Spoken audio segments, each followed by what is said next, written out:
Good morning, Melanie Williams. How are you? Thank you so much for coming in. I appreciate you. Trying to still get set up, so just bear with me.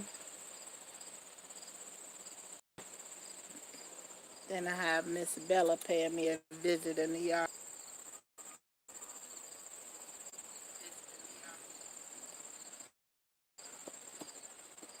Gonna let a few more people come in the room. I don't have any too many connection issues. I didn't even look to see how many people were live because sometimes that interfere with a little bit of stuff. J3 Farms, hello, how are you, sir? Welcome to the live. I appreciate you coming in.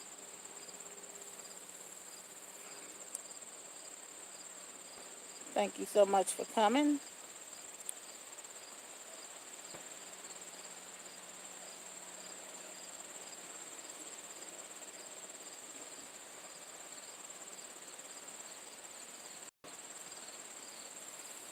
Figs and more figs, hello, how are you? Thank you for coming in. While we're waiting on people to come in, I'm going to do a little walk around the garden and tell you what I've been doing down here, which has been quite a bit. Figs are still coming on pretty good. Everything is still good with those. I have my Italian 258s are starting to fruit out pretty good. So I might take those um, in and finish off the season. But most of these are going to go in the um, greenhouse for a while. Tonight we're going to get down to 46 degrees. I trimmed my peach tree back, as you can see, trying to get it some type of structure going because it just was all over the place. A lot of water sprouts. Grapevine is still doing its thing. My pear tree is really taking off in growth over there. I kind of wanted to put that in the ground before it got cold, but I'm still trying to figure out if I want to do that because I got to replace this cherry tree. I came out here yesterday and I had so many okra flowers open. It had to be about 20, and now they're closing up. There's a few more that's still open. Over here, my bell peppers have come in. They been came in. I just was harvesting them while they were green, but I'm going to allow them to turn its color, which is red and yellow. Fig plants are doing great. That one fig, that Chicago Hardy, I don't know, all of a sudden it just took off. I have no idea what that's about as far as growth, because I haven't even fertilized these in a while. And this one right here, it just absolutely just started taking off like crazy. But they're doing pretty good. I still got some type of squirrel or something trying to dig in my Smith, which, by the way, is my favorite tree. And the banana peppers are still producing. Let me go over here in the other gated part of the yard and show you my fall garden where it's at. I've been cleaning up in the garden a lot. I got that bed together, which where my watermelons was. All those watermelons that I grew just was in this small bed right here.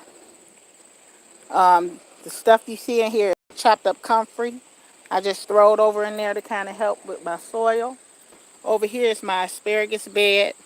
Because I had put that watermelon bed right here, it blocked a lot of my path to get over there to my asparagus bed. Therefore, the weeds just kind of took over the asparagus bed, so I couldn't wait to shut down the watermelon bed so that I can get over in there and clean all of that out.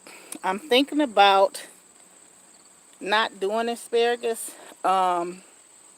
next year because it just, I'm gonna give it one more year, but it seemed like it's just not worth it. I mean, I'm not overly a fan of asparagus. That's the purple passion. It's not something I have to have. And I was going to use that area to permanently put a couple of my fig trees in, maybe my Chicago Hardy. Over here is my spinach, which is doing pretty good. My sugar snap peas are toward the backs. My son's cat has been digging in the garden again. That's where you see all these little dig holes. The dwarf kale is doing great. Have no complaints with that for this fall.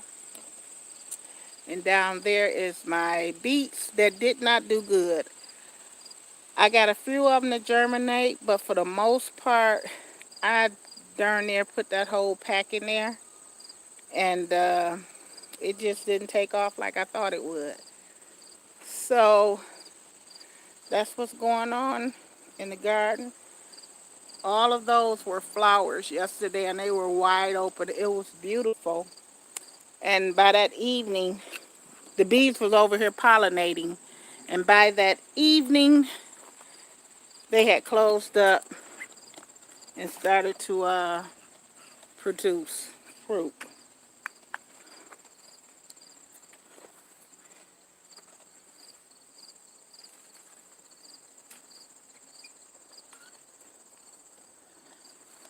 So that's what's going on in the garden. It's getting cold here, guys. And I tell you cold, I do mean cold. Our temperatures tonight, we are supposed to go down to 47, 48 degrees. So I'm not, I'm ready for fall, but I'm ready for the fall to come in slowly, not 2 weeks of fall and then we're in winter. But in Michigan, Zone 6B, I keep hitting my garage opener. In Michigan Zone 6B, that's what you kind of can expect.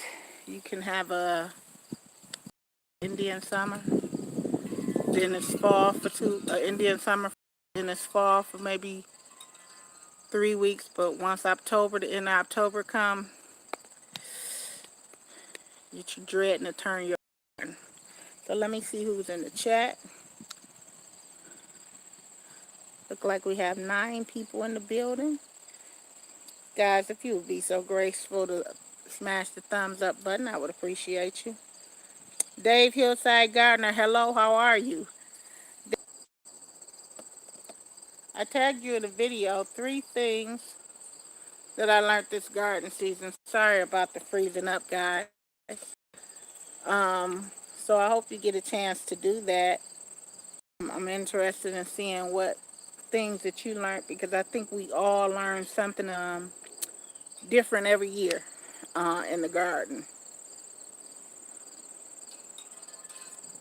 So let's see who I have in here. I don't want to miss. Gardening Realtor, hello, good morning. How are you? Thank you so much for coming. I appreciate you. He's about to go in your office meeting. Figs and more. Thank you, thank you, thank you. I appreciate you all coming in.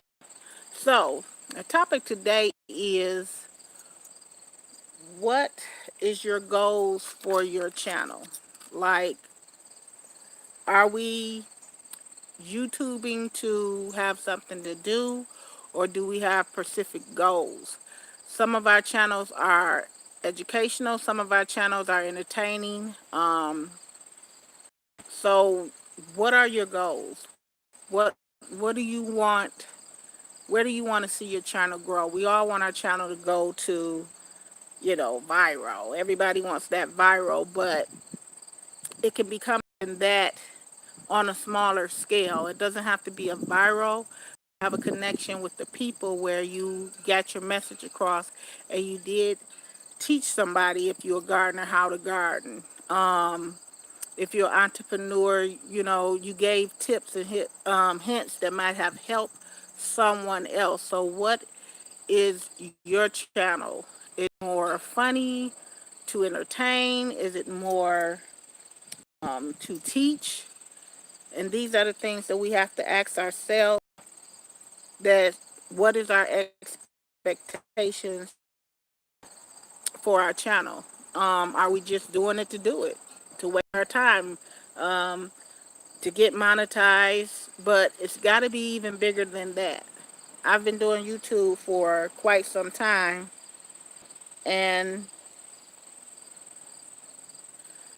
I just, it's bigger than just getting out here something to do. So this is my question to you all as content creators. Where do you want your channel to go? And before your channel can go, you have to set up your platform in a way where you could get the attention of your audience. And what type of audience do you want to attract to your channel? That's another thing. Um, so this is something that we as content creators should think about. Eric, hello, how are you? Thank you so much for coming in. I appreciate you. We're just speaking on what are our goals for our channels as a content creator? What do we want to teach, or do we want to entertain, or both? Um, some of us live certain lifestyles, um, whether it be farming, where we harvest our own food, and we harvest our own animals. And for a person in the north, for me, that's educational and entertaining because I've never lived on a farm. So are we as content creators giving that person the true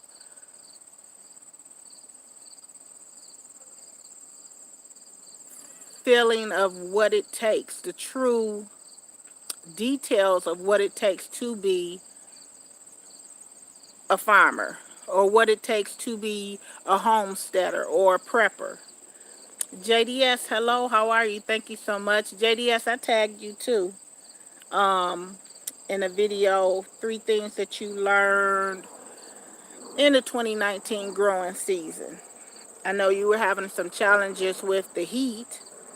Humble Homestead, hello, thank you so much for coming in. We're out here in the garden today. It's a beautiful day. It's a little chilly in Michigan, but it's a beautiful day to be outside. So, Dave, the Hillside Gardener, said my goal experiment shows people new plans to motivate others.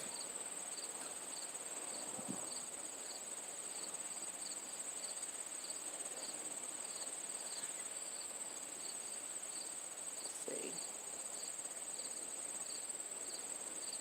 my chat is moving. To motivate others to grow plants. Dave, I think that's my goal as well. Because with the world, there's so much going on with our food. There's so much going on with government, that self-sustainability is important. If we go back to the government shutdown, how it affected a lot of people. You didn't even have to um, work for government. You didn't even have to have government assistance. At some point, it started to affect the average person, whether there wasn't enough groceries in the store didn't stock them, the stores was crowded. At some point, that's going to have a trickle down effect. So I think with gardening, it basically shows us or teaches us how to be self-sustainable. When I look at a lot of you guys' channel, you guys got chickens, You got goats, you have cows, pigs. I think that's awesome because you're so much further in being self-sustained than I am because I'm just gardening, And at this point, before this year, it was a hobby. Now it has become a lot more serious. So if I could teach a person or show a person how I garden in the north, because gardening in the north is very different from gardening in Texas or California in the south. Um, a lot of people did not know that you could grow watermelons here, and I don't understand why they didn't know it, but they didn't know it. So, um, Eric, your climate is pretty different, pretty the same as mine because you're in Indiana. You're like 5.5 hours away from Michigan. So you have challenges in your garden, but you're growing watermelons, big size watermelons. And a lot of people feel like that in the north you can't do that. Oh, you're so limited in what you grow, which is true, but that's in everywhere. Even if you're in California, you're limited to what you grow. If you're in Arizona, you're very limited to what you grow because of the heat. So weather plays a factor, but this is things that we need to teach our audience or show our audience because if we go out there and we buy a bunch of trees that's not suitable for our climate, then we just wasted a lot of money. For example, my fig trees, they're not suitable for my climate in the winter. They will absolutely die out. So what my channel does is saying, okay, just because you're in the north, you can still grow figs. It's just certain things that you have to do. Am I allowed to have chickens? Yes, I am allowed to have chickens. Um, my I have a fear though, and that's some things that I want to talk to you guys about later. Your fears, even with your channel. Sometimes we fear going live. Sometimes we fear putting up a video. We think that, oh, that's such a crazy video. Nobody's going to want to hear me talk about this, but that will actually be one of your best videos because that very thing that you were talking about was the very thing that someone else was thinking. So with chickens, I want chickens. I do.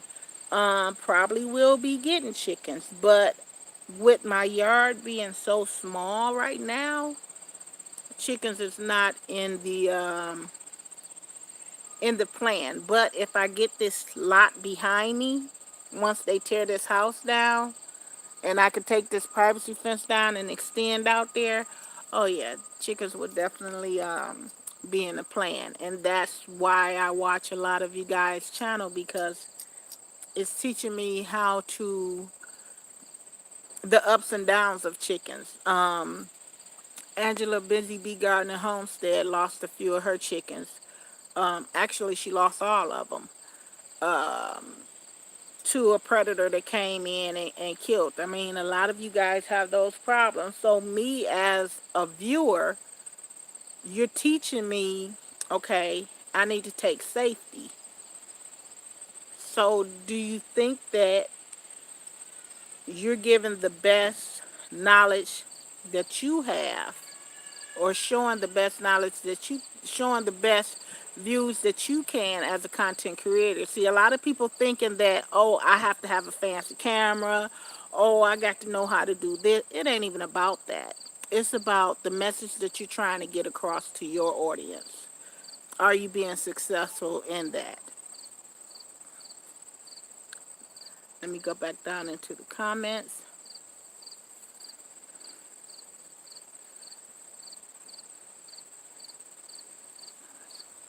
What part, where are you at? Just south of you, you said some of the nation's biggest melons producers.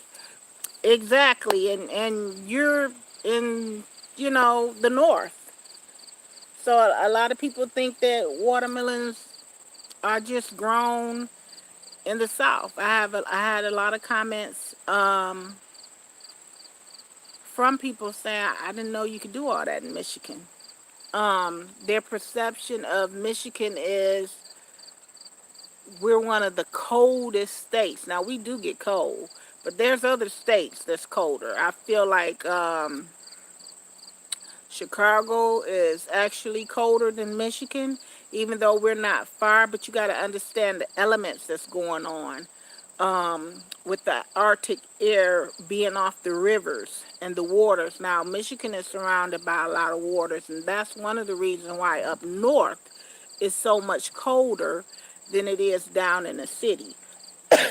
I got a property up in Roscommon, Michigan, and I go nowhere near there in the wintertime. I make sure everything is shut down in the summer because going up there, you might head into a blizzard.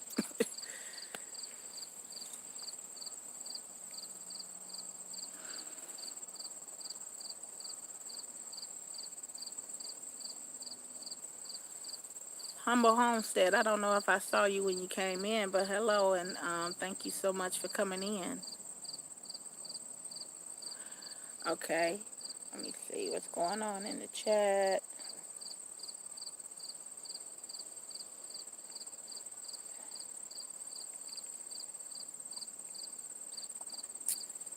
We are in the Wabash River Valley, lots of sandy soil. Have that sandy soil became a challenge for you? And these are things that we mention in our videos because there's others that's dealing with sandy soil. There's people that's dealing with clay soil.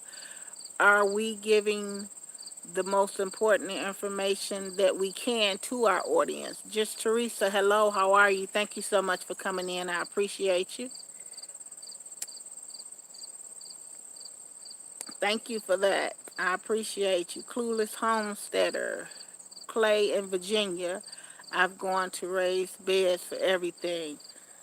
Yeah, I can understand that because I went to raised beds not because of clay here in Michigan, but because of the lead in our soil. A lot of people don't know you really should test your soil because we have high concentrations of lead that was detected in our soil because of the different factories that was around here, and they wind up tearing them down. So the particles just spread it all through the neighborhood. We even had to have certain things covered up, like, for example, my garage. The siding on that garage was actually done by the class action lawsuit. It didn't cost me a dime. My house was already siding, but it was traces of lead on it. So they covered it, which is like putting a band-aid, but it was some type of effort put toward that. So if you're dealing with clay and you're dealing with sand, and these are challenges. So for a person that's going tuning into your channel that's trying to grow, but they're having the same issues that you do, are you giving them the knowledge that they need and to know that there's other alternatives? You can still grow in Virginia in the sandy area, but you're going to have to fix it up. You're going to have to rearrange some things. And you're showing them that by being successful in your garden, in Virginia, in Indiana, in clay and sandy soils.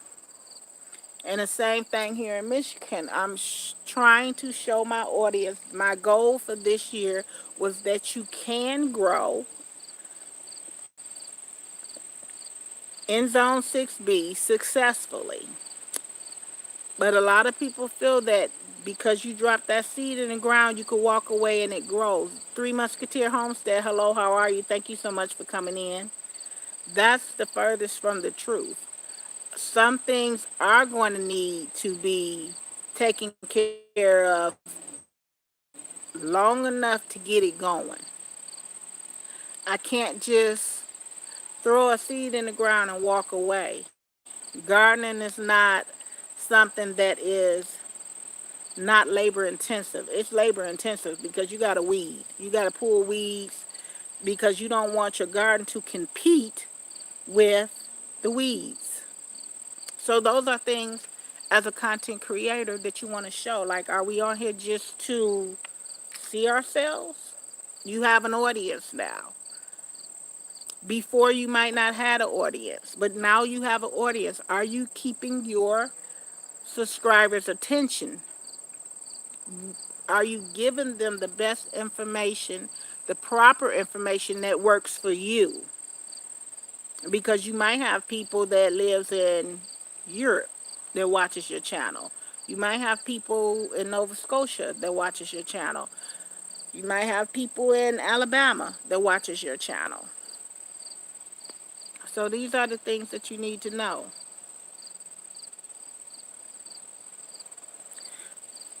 Three Musketeer Homestead. So your channel is a homesteading channel with you and your family.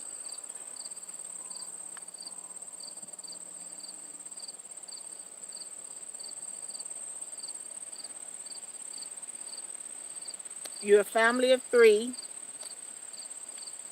living in agriculturally zoned 2 acres. I'm reading his description of his channel. The hardiest zone is 6A. So you're close to my zone, which is 6B. May 10th is the first fall frost day, October the 10th, which will end being 145 growing days. Just right there in his description of his channel, he's let people know that if you are in 6B, he just gave out in his description perfect information for if I'm a Michigan gardener and I'm close to that state, I know that I have 145 days of growing season, good growing season. That's good information right there in his description box. What is your description about on your channel? Is it saying that, like with mine, I need to really kind of update my description because it's like, I'm on a gardening journey, and I want to take you along with me.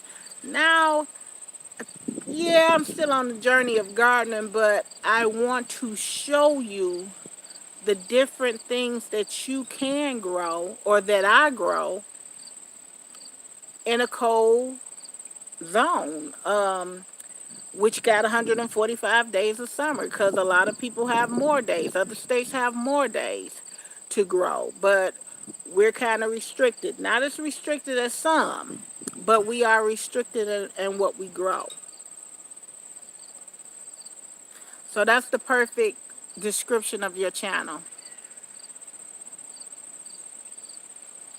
It's going pretty good. How is everything going with you? Okay, I'm gonna look at another profile.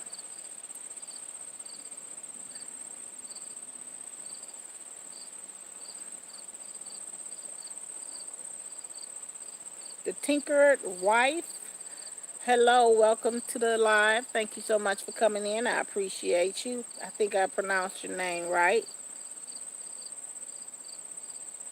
All right, so on her channel, we go down to the About section. So it's about her channel consists of her and her husband. They reside in Northwest Oregon, urban home, multi-foster artist and writer, plant propagator, nerd, herbs growers, Christian Faith Foundation. Okay, so on your Tinkered Wife, on your channel, what is your goal? What do you want to get across to your audience? Those are things that you, excuse me, those are things that you have to think about. What are you trying to get across to your audience?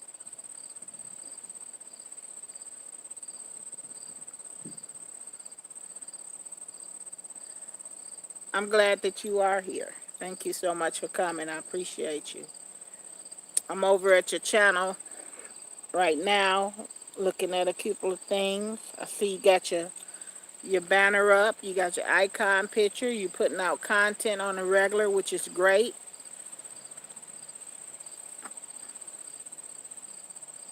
You do book reviews, flowering, gardening, okay? Designing a garden box layout tutorial. Okay, that's teaching, which is great because a lot of people would need to know how to do that. I'm sorry to hear that.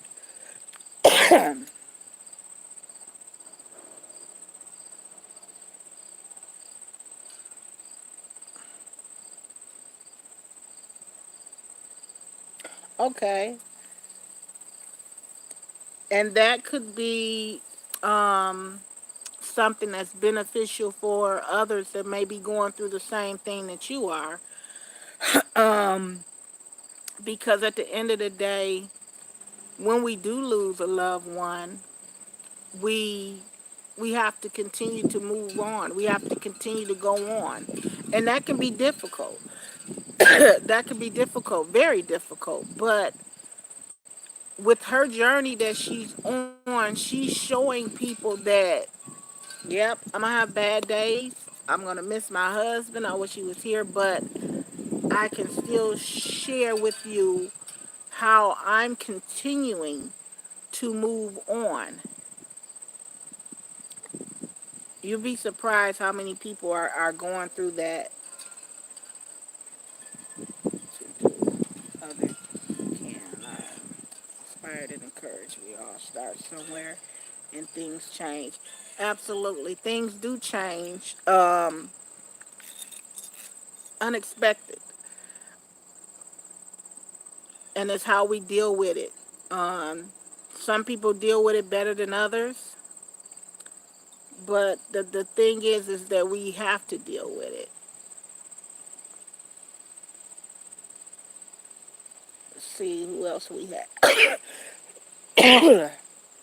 I'm catching a cold already. It haven't even gotten here yet.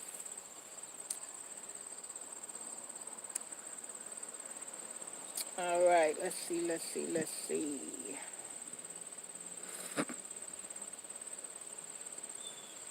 Clueless Homesteader, are you still here?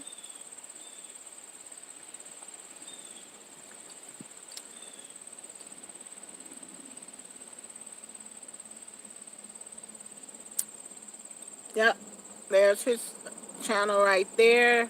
That's their channel. Nice background, nice banner.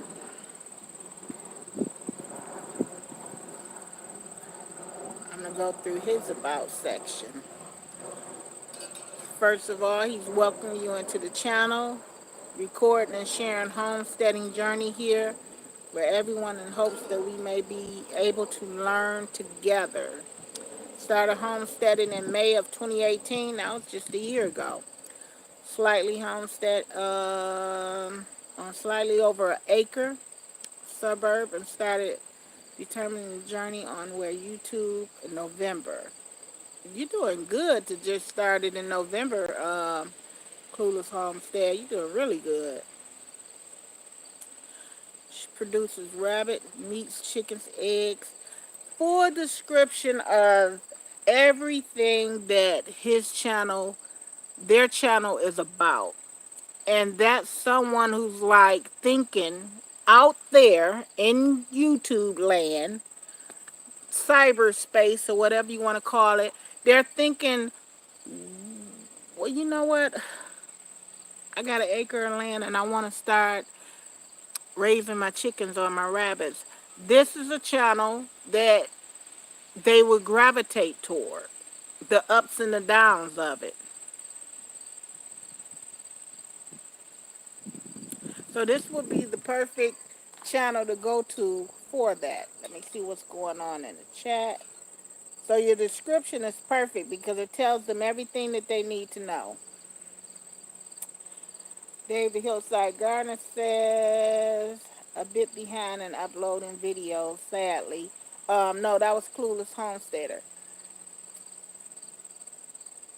And that's fine, but if you want to keep it going, it's fine and kind. You don't have to do like 5 videos a week.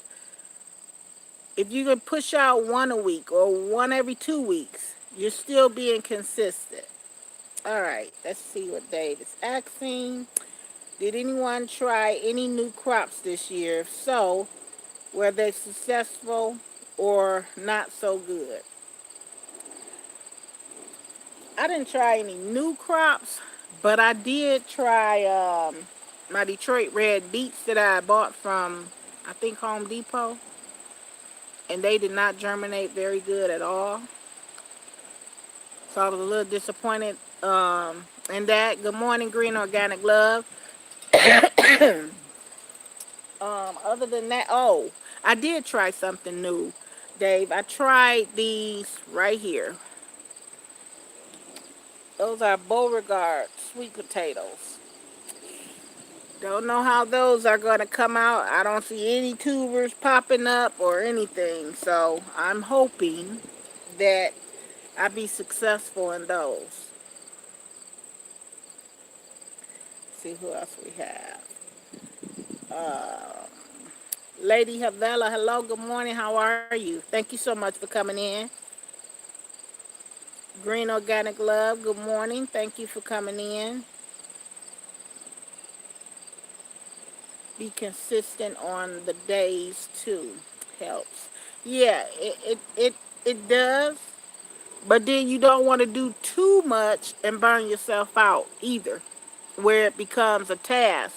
Oh God, I haven't put up a video in 3 days. I gotta hurry up and go out there. Terry Swift, hello, welcome to the live. Thank you so much for coming in. We got 9 people in the building, 11 thumbs up. Can you smash the like for the host? I appreciate it.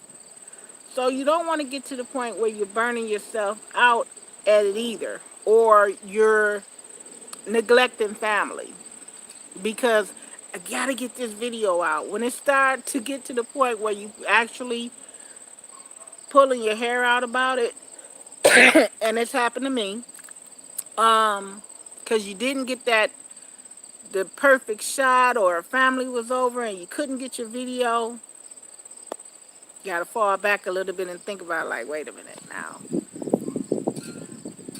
That same plant gonna be out there tomorrow.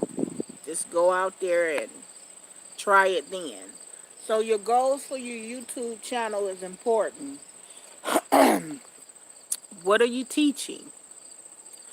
What kind of entertainment are you offering if you are an entertainer? What kind of entertainment are you offering?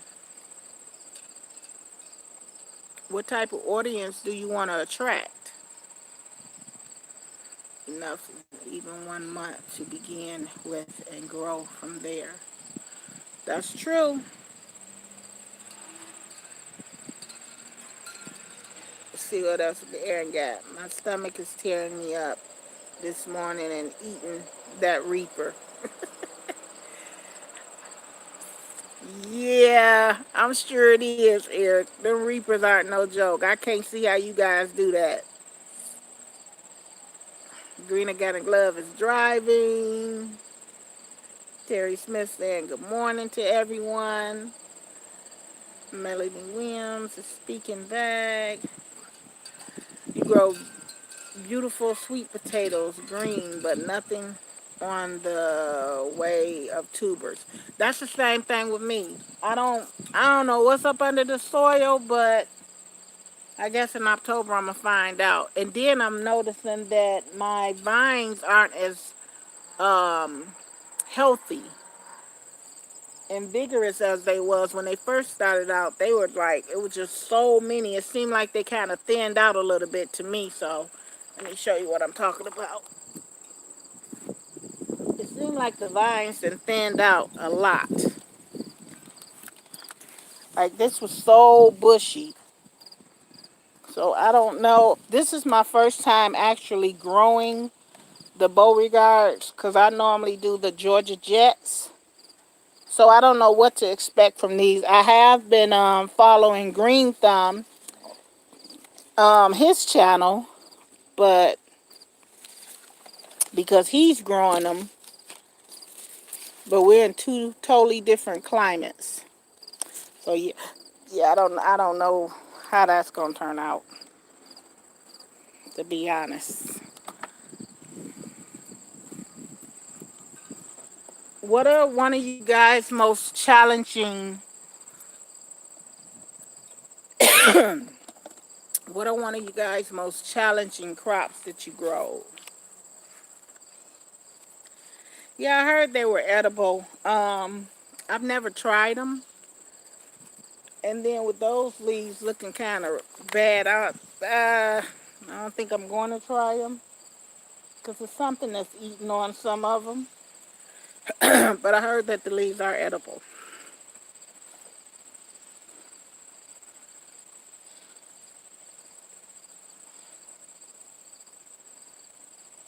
I did get a couple of those. I did get a couple of those. The flowers that came on. I think they were purple inside, white and purple inside. Four Horns Farm, good morning. Thank you so much for coming in. Yeah, you can hear the wind chimes. It's windy here. It's real windy here.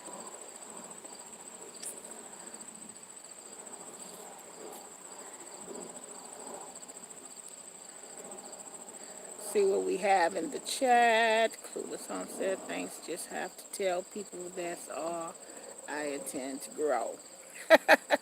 That's all you intend to grow? Okay. Let me see. Let me go up and see what that was about. Sweet potato greens, nothing on the way of tubers. Yep, I don't have anything in the way of tubers. At least I don't see them. I wasn't real successful last year with my sweet potatoes, and I grew Georgia Jets. I think because I didn't really keep up with the watering, and I had them sitting over there in my hot zone of my yard. That's why I kind of moved these this way. But I did get the flowers already. I don't know how long I supposed to get them, but I did get the flowers. Let me see what we got going on. Wait till the flowers come. So, Lady Halava, I think I'm pronouncing your name right. I'm gonna have to go to your channel and see if you pronounce your own name so I can see how to pronounce it.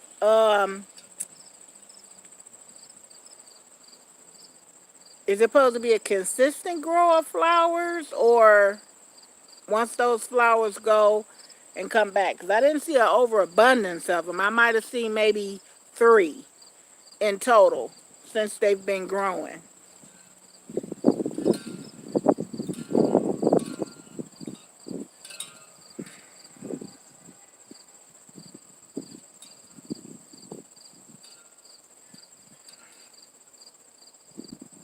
Well, if the flowers indicate that the tubers are there, then I should have some tubers because I did get about 3 flowers. That's about it. I don't know how many slips I put in there, but I did get 3 flowers. And the Junction had a huge harvest of sweet potatoes. Bumblebee Junction, I gotta check his channel out. What state is he growing in? If you know, but I definitely check him out. I had a good year of a harvest, and they were in containers. I've never put them in the bed. Next year, I think I'm gonna dedicate a raised bed just for my sweet potato. I think they'll do a lot better. I've been advised to do that um, by a couple of people, and I think I'm gonna go ahead and try it. T-Town Gambler, hello. Thank you so much for coming in. How is it going? Hope you're having some luck.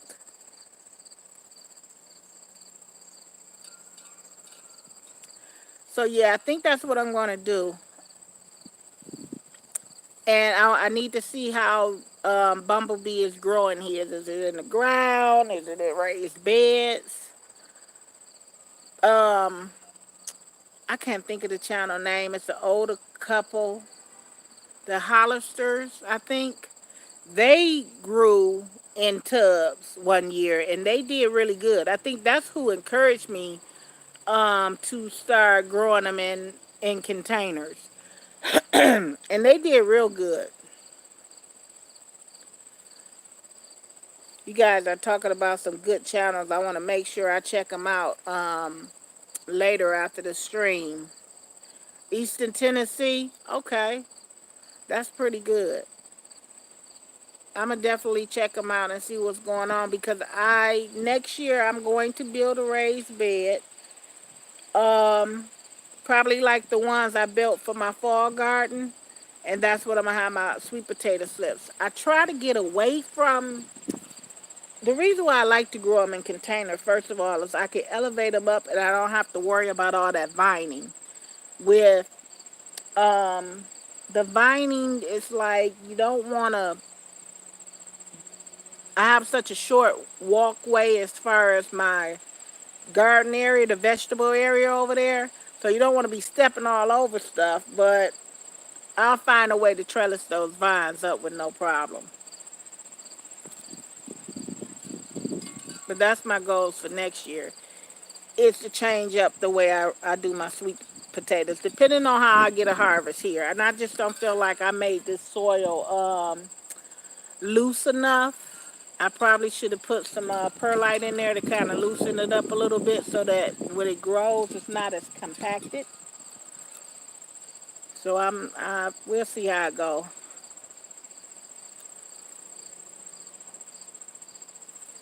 See what I got.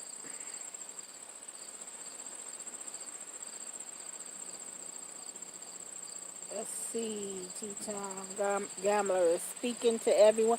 And guys, feel free to network in here. Just don't self promote, but definitely network while I'm talking. That's why I'm on. And do it if you're gonna network, do it the right way. Watch a video, leave a comment, and then smash the button for that channel. If you don't do it that way, YouTube will take it away because they'll consider it just spamming. So let's do it the right way. Most of the people in here have the same interests in mind, so should be able to pick up some really great channels. There's some amazing channels in here.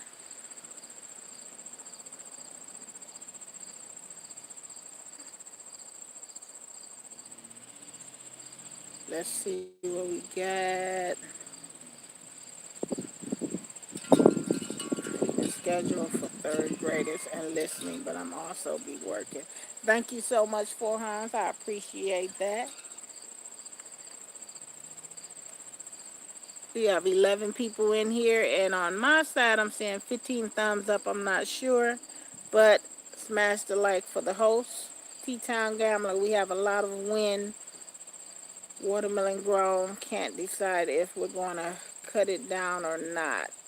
Wow. Oh, we have a lot of wild watermelons growing. Really? Like volunteers? Am I reading that right? We have a lot of wild watermelons growing. Can't decide if I'm going to cut it down or not. T-Town, what state are you in? What growing zone are you in? 16? Okay, thank you, Melanie.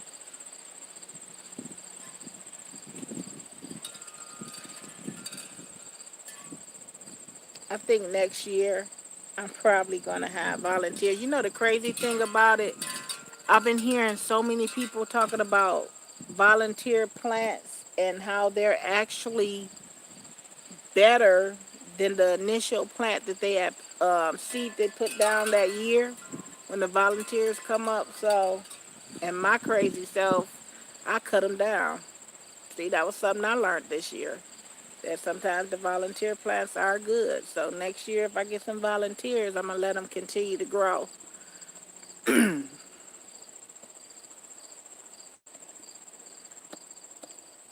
And I'm expecting to get some, especially on my strawberries, because those runners over there just came all out of there. But actually, I'm going to take these strawberries out of this bin. I'm not feeling it. It's just, it's not doing it for me. I think I'm going to put them in a, build a bed and put them across from my other bed. These are everbearing. My other ones are June bearing, so that I'll have a continuous crop going over the summer. But I don't know how my other ones are going to do next year, because I think strawberry plants only last 3 to 4 years, and I think in that third year you get that bumper crop. So I'm gonna have to do a little bit more research on that, because I'm glad I got those started. Oklahoma. Okay. All right. All right. All right. So you got a lot of basically volunteers coming up for your watermelons. Okay. Green Organic Love, you had some winds coming in your area yesterday, blowing things around. I watched your video. Tell you the challenges that we have to go through as a gardener. If it's not winds, it's too much rain. If it's not too much rain, it's not enough rain, or no rain at all. Or we're dealing with the sun, we're dealing with the cold. It's a lot a gardener has to deal with. That's why seasons are unpredictable. We don't know if we're going to have a good growing season or not. And just because you didn't have a good one this year, don't mean you're not going to have a good one next year, or vice versa. Just because I had a good one don't mean next year is going to be good. We don't know what's going on. I also prune right there that cherry tree down. You know, they tell us to keep our trees cut. That first hard pruning, it was so hard for me to try to do that, but I did get it low, because I really feel like I'm gonna have to top this one so that it can grow outwards more. It's starting to, but the reason why I haven't topped it, because in my mind the tree is tall, but it's not. It's sitting on this platform. So once I put it on the ground and I see where it's at, I'll probably still have to top it anyway, because I do want it to start giving me some lateral branches, some branches coming out. This peach tree was really hard for me to cut, but we got it. Next year, it'll give me the branches that I need. I'm trying to get the right structure for it. That peach tree and your apple tree is supposed to have a open center like this. Young man James Prezzioni has said that he got it from Paul Gauchi, that you're supposed to be able to throw a cat through it. So the way my tree was growing, you couldn't even throw nothing through it. So now you might can get a cat through there.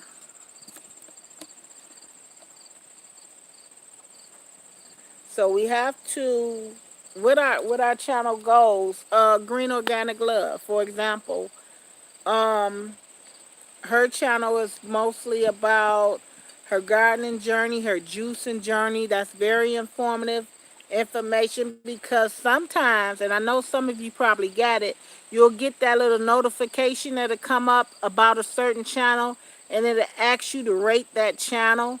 That's a good thing when you start seeing that.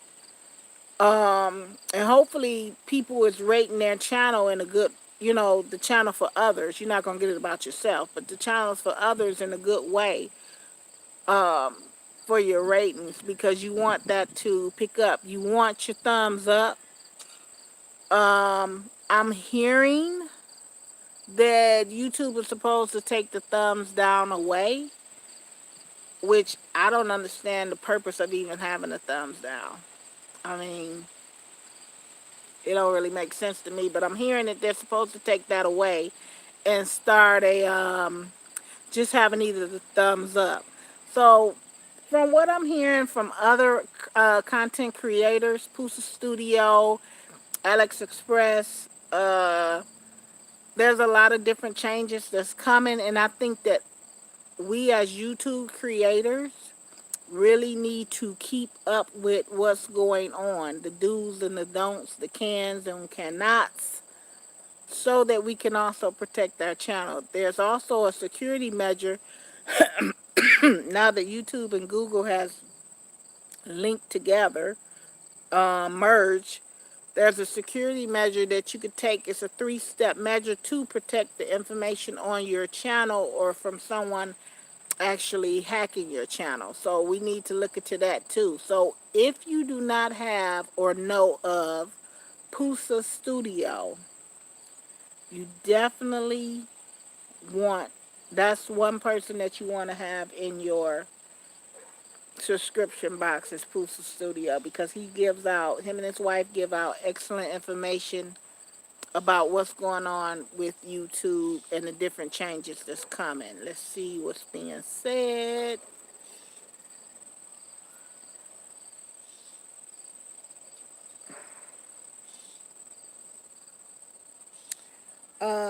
Apples.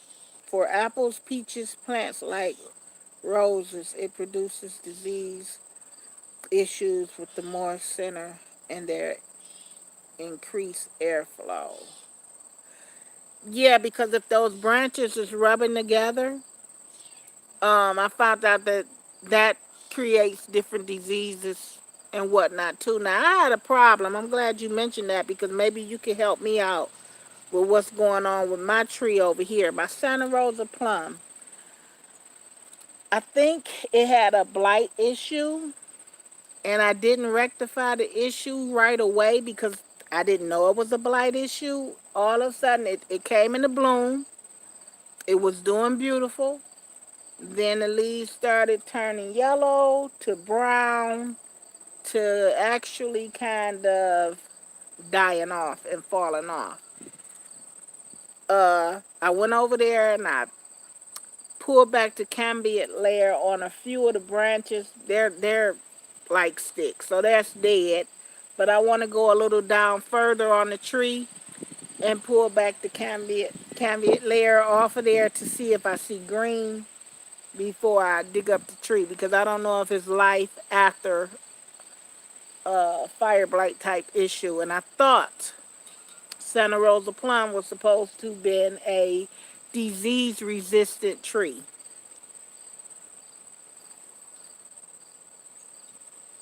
And that's another thing that I have to, that's one of the mistakes I made as a gardener. I'm looking at other channels, I'm seeing these trees and I'm running out getting them, but I'm not doing the research that I should have been doing. Like, okay, I know I'm not gonna buy a tree that's not suitable for my area.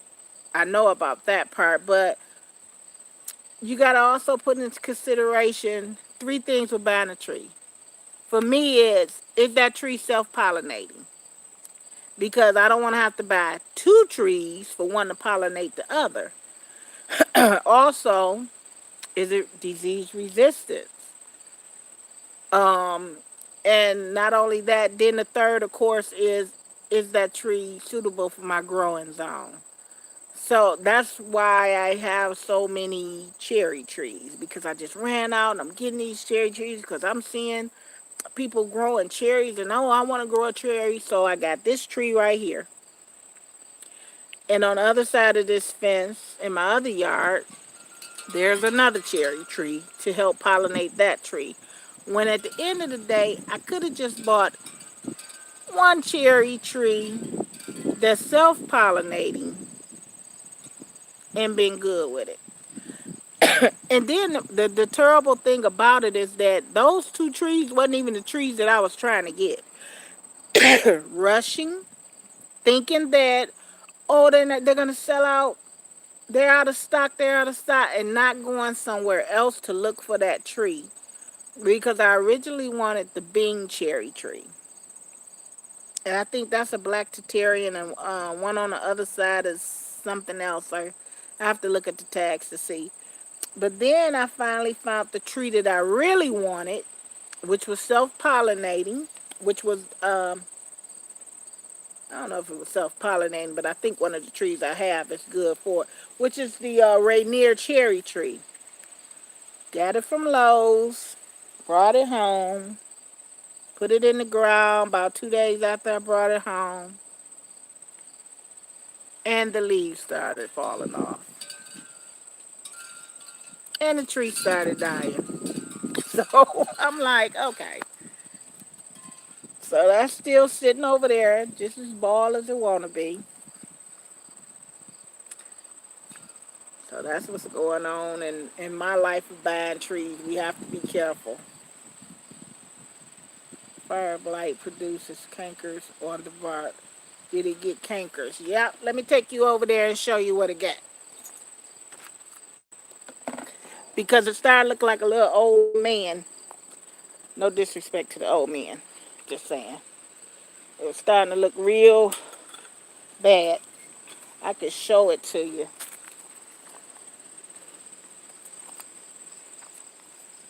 This is the tree. See all of that? Ew. And that boy started dying out. See all right in there? It's a goner, I'm pretty sure. Because it just, see? That's dead. That is dead. Now I don't know about down here. Trying to peel it with my nail. Yeah, that looks pretty dead.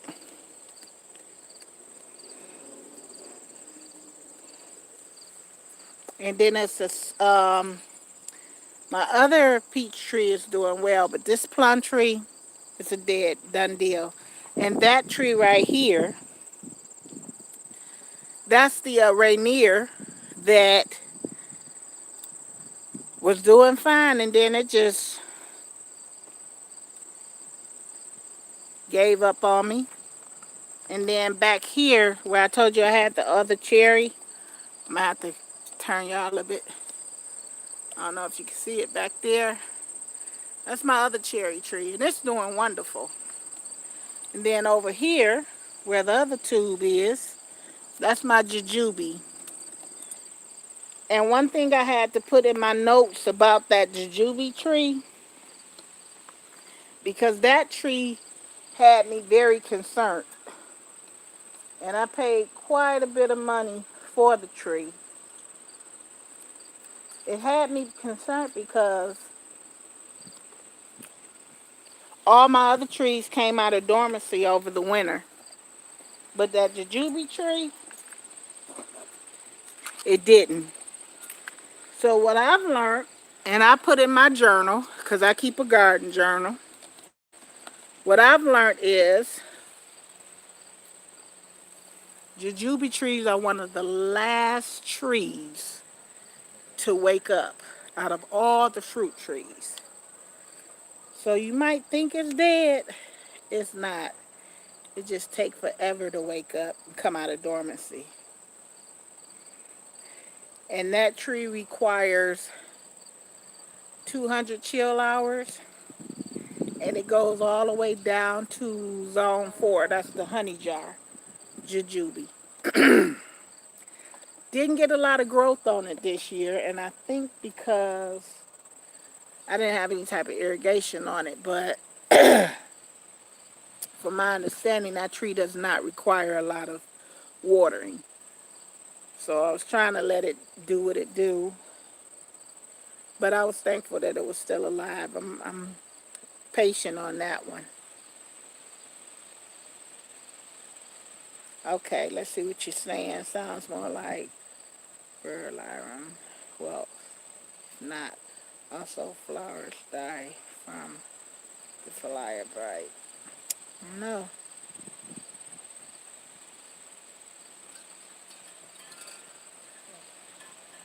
Did you just say, oh man?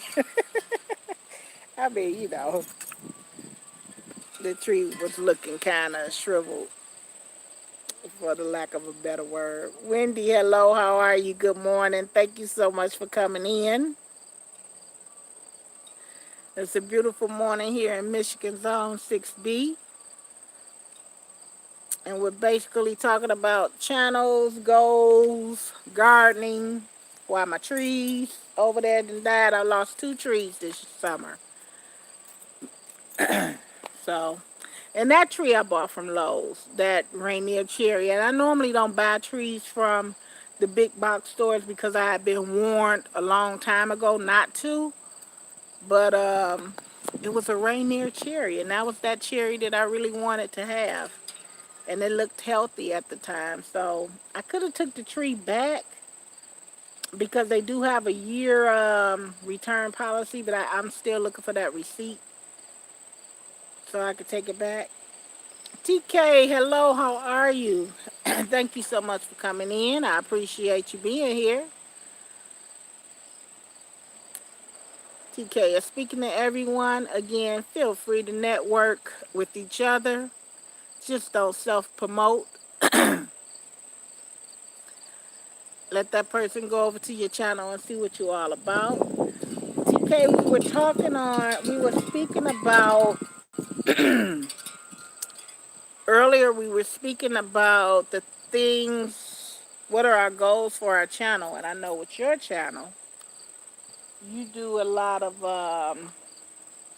cooking. So what are you trying to get across to your audience? Are you teaching them how to cook and certain foods to cook? Green Organic Love, her channel is about juicing, healthy living, and gardening. And she's very informative on that. So it's like we have to make sure that we're staying on task with what our channel is geared around. I mean, we can veer off a couple of times, which is fine, and do something different, because in the wintertime, I'll be doing something different to keep the content coming, but it still will be gardening related. Like I said, I wanted to take you guys into the planetarium in on Belle Island in Michigan, downtown Detroit, and I wanted to take you to a couple of the farmers here. Actually, this Saturday I'm supposed to go to a couple of those. So, yeah. Wendy says she loves cooking. I, I don't. I used to. I used to love cooking, but it's like now I be like, okay. I asked my son, what we doing today? Where we at? Let me see what we got here. Backyard gardener. I'm teaching people to eat different foods out of the norm, like quality. My phone keep fading down. Like quality foods, lamb, tofu, gator, tails, and etc. Oh wow, that's pretty cool. That's good content too, because I was watching Supreme Family Garden, and he's out there, I believe, in Florida, and they have gators and stuff that just come out in the middle of the road, and it was like a shock when he said we ate them. Like what? Just like these squirrels here, some channels they catch squirrels to eat. I I've never had gator. I've never had squirrel. I've never had octopus. I've never had I've had rabbit before. I don't remember how it tastes. I was very young, so I've had rabbit meat before. I've had um I love goat. Uh, but yeah, that's pretty cool though.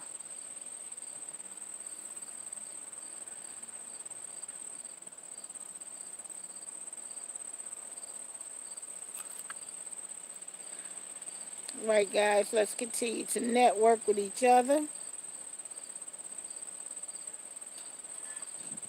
Why I'm here. Stephanie said she wrote a song about the garden. Is it on your channel? Did you record it for YouTube? Because I'm going to definitely check it out. I think there was another gentleman that wrote a song about homesteading. And he was actually pretty good.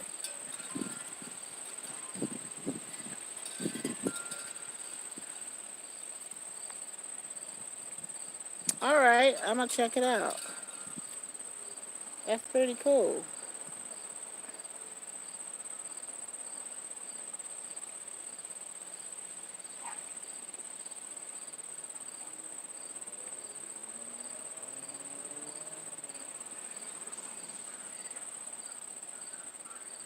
I'm looking through, posted 2 updates today. Thank you all. Okay. I'm actually looking at your channel now, Wendy.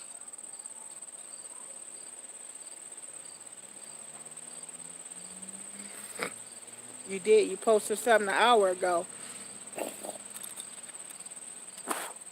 And you posted something 2 hours ago prior to that. Wendy's Garden Update, 9/25/19, a big hello. That was a 13-minute video. And guys, if you can, when you do your video, okay, you want some short videos, especially if you got people, if you network and you want to have something short for them to watch. But if you are creating a regular video, try to make it no less, and I fail at this a lot, but try to make it no less than 10 minutes. And the reason why I say I fail at this a lot, because I'll finish a video and it'll be 8 minutes. I'll be like, oh, I could have showed something else or said something else. So you try to make it at least 10 minutes. Some people don't like real long videos, but 10 minutes I think it's good. So it's a lot of things that I have to uh, do to improve my channel. A lot. Even though I've been on YouTube for a while, it's still a lot I don't know. But I do know this. For everybody that's thinking that you got to have all this fancy equipment, that's not going to define your channel. It's not. It's not. If you got a $3,000 camera and a $4,000 drone, that's not going to make your channel grow no much faster. It'll be some nice videos, I do admit, but I wouldn't suggest you go out there trying to buy all that stuff and you just starting off YouTube. As your channel grow, then you invest a little bit in your channel. But for now, get you what I would invest you to do, especially if you are a gardener or a cook, get your tripod. That's just beneficial for you. It makes whatever you're doing, your presentation a whole lot easier, because you ain't got to be wiggling around and trying to do stuff with one hand and your camera all jacked up. You just got a still pose, and the only thing that's moving is your hands. So I do suggest you get a tripod, and then you don't have to go out and get no um $200 tripod. This tripod I got was every bit of $13 off Amazon. It holds my cell phone and everything. I got another tripod too that I have to put this adapter to. It's a heavier weight, and that one I need to start using now because the wind is so heavy. It's not gonna blow that one over as much. But yeah, get you a tripod or something to hold your phone if that's what you're recording off of. Let me go back up in the chat and see. Backyard Gardener, yes, the rule is 10 minutes or more. So when monetized, you can run ads. You can run ads. It's hard to set ads for anything under 5 minutes. Yep. I mean, and I don't want to be one of those channels I'm not saying that I'm not, but at this point, I don't want to be one of those channels that got 7 and 8 ads in their videos, unless you got a nice hour long video. But if I got to go through 7 ads to watch a video, it'll irritate me. So either I'm gonna put my ads in the beginning of my channel, or the beginning of my video, or I'm put it at the end. And sometimes at the end works, because I've watched a couple of people videos that had they ad at the end, and I was just still like sitting there kind of thinking about what I had just watched on that channel, and the ad was just playing. So I definitely try to watch everybody's ad, because I know that that's how they, they make their money. So I definitely try to watch everyone's ad. And they also have ads that you can't skip. You have to watch them before you go in. You got some that you can skip after so many seconds. Nope, they got some that you have to watch them.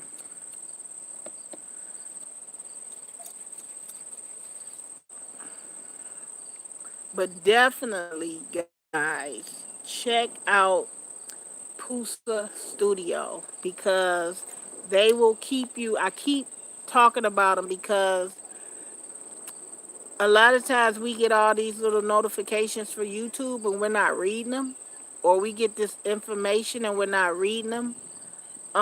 Check them out, because you want to know what you can and cannot do. You want to know when somebody is coming into your chat and spamming you. I thought you were still in the garage, and spamming your chat. So you definitely want to check them out. And if you plan on going live, get you a moderator.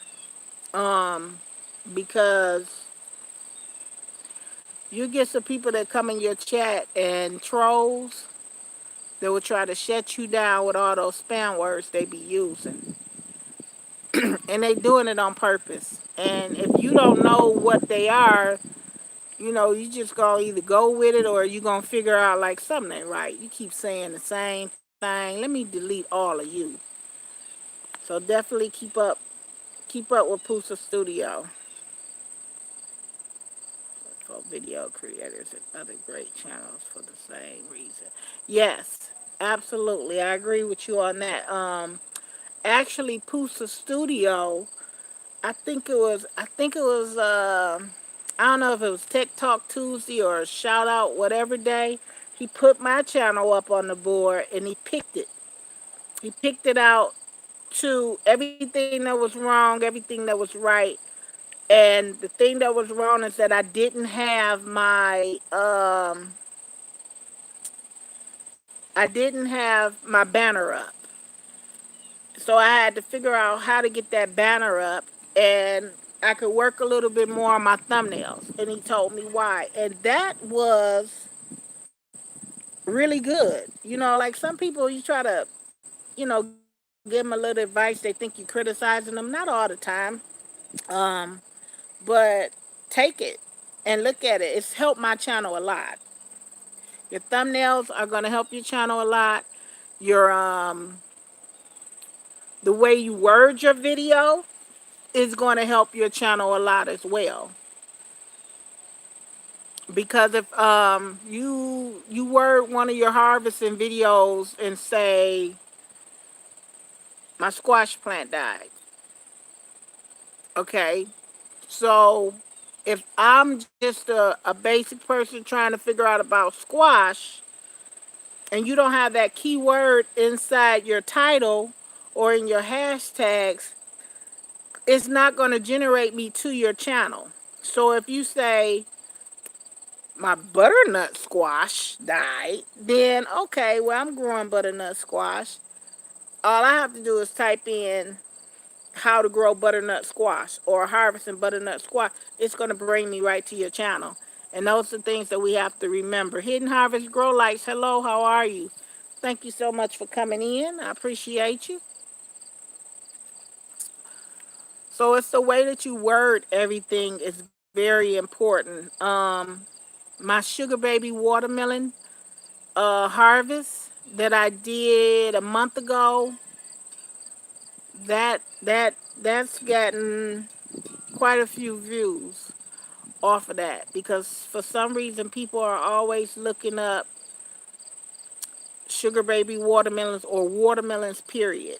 How to grow watermelons period. That's one of growers' favorite fruits. So they would love to be able to grow that, or peaches, harvesting peaches. They want a peach tree, or asparagus is something that a lot of people like to grow because those things are kind of expensive in the store. It can be a little pricey. Figs is another title that's real popular, and we have so many different channels about figs. So if you're saying change it up, well, growing figs in Michigan. Ah, now that will strike the attention of the people. Growing figs in Michigan. So you gotta get the attention. Northern growers. Someone gave me some advice the other day on my channel. Their channel is named Tacos, and they said I think that you should try to incorporate your zone more in your videos. Let the people know where you're at because it's amazing that you're growing some of the things that you're growing in Michigan. That was pretty good advice. I don't really go around and try to tell people how to run their channel. I just be like give them some advice to kind of maybe think about. Carter Eats is a great live. Yeah, Carter Eats is good. I like Carter Eats. She's fun too. She has a really fun channel. She's a real sweetheart. I hit my 1K in R5 Live.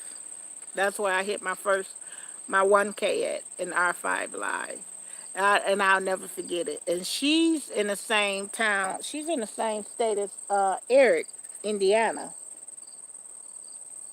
So, um, I wish I would have knew you guys last year. Cause last year I think I made a trip to Indiana about 4 or 5 times. Cause that's where my grandbabies are from, Indiana. But now they live here. Zoe, hello, how are you? I didn't even see you come in. I'm sorry. Thank you so much for coming. She's speaking to Dave. Zoe, I think somebody tagged. Nope. I think, was that Zoe they tagged? Or somebody else? I'm going back through the chat, guys. No, they tagged Miss Farola. But thank you, Zoe, for coming in. Nope, it was you too, I think. You were tagged in the three things wrong, three things that you learned for 2018 garden season, Zoe. I think Angela Garden since tagged you, if I'm not mistaken.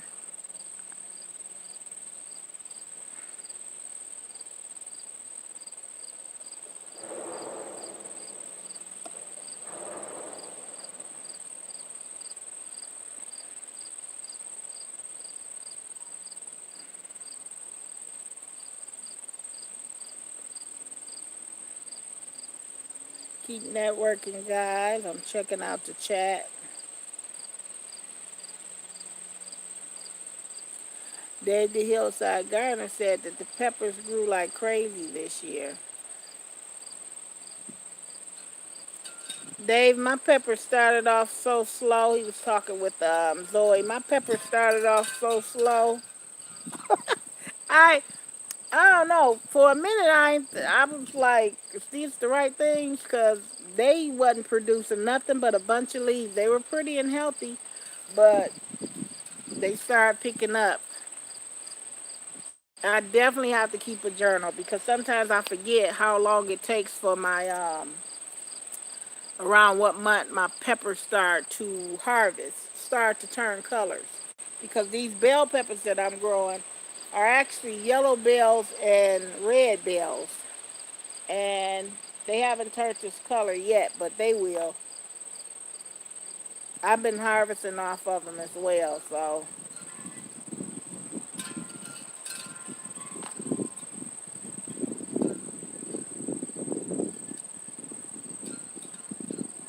Ooh. Dave, is that pepper a hot pepper? I'm on your channel. Cause man, I can't do them hot peppers. The hottest pepper I could do is a jalapeno pepper, and that's it. Those ghost peppers or reapers, I don't think I can do that. I know I can't. I don't even want to try it.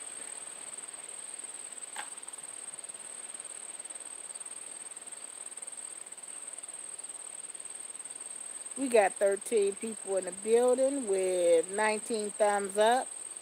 You haven't smashed the like for the host, please do so. I appreciate you.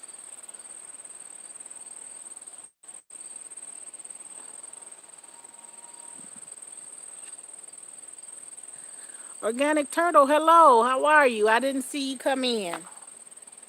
I try to go back through the chat to make sure that I get everyone, because I don't want anybody to leave away from my live stream thinking that I ignored them on purpose.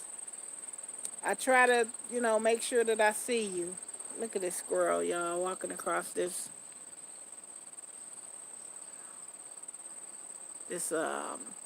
pole. He just standing there right now.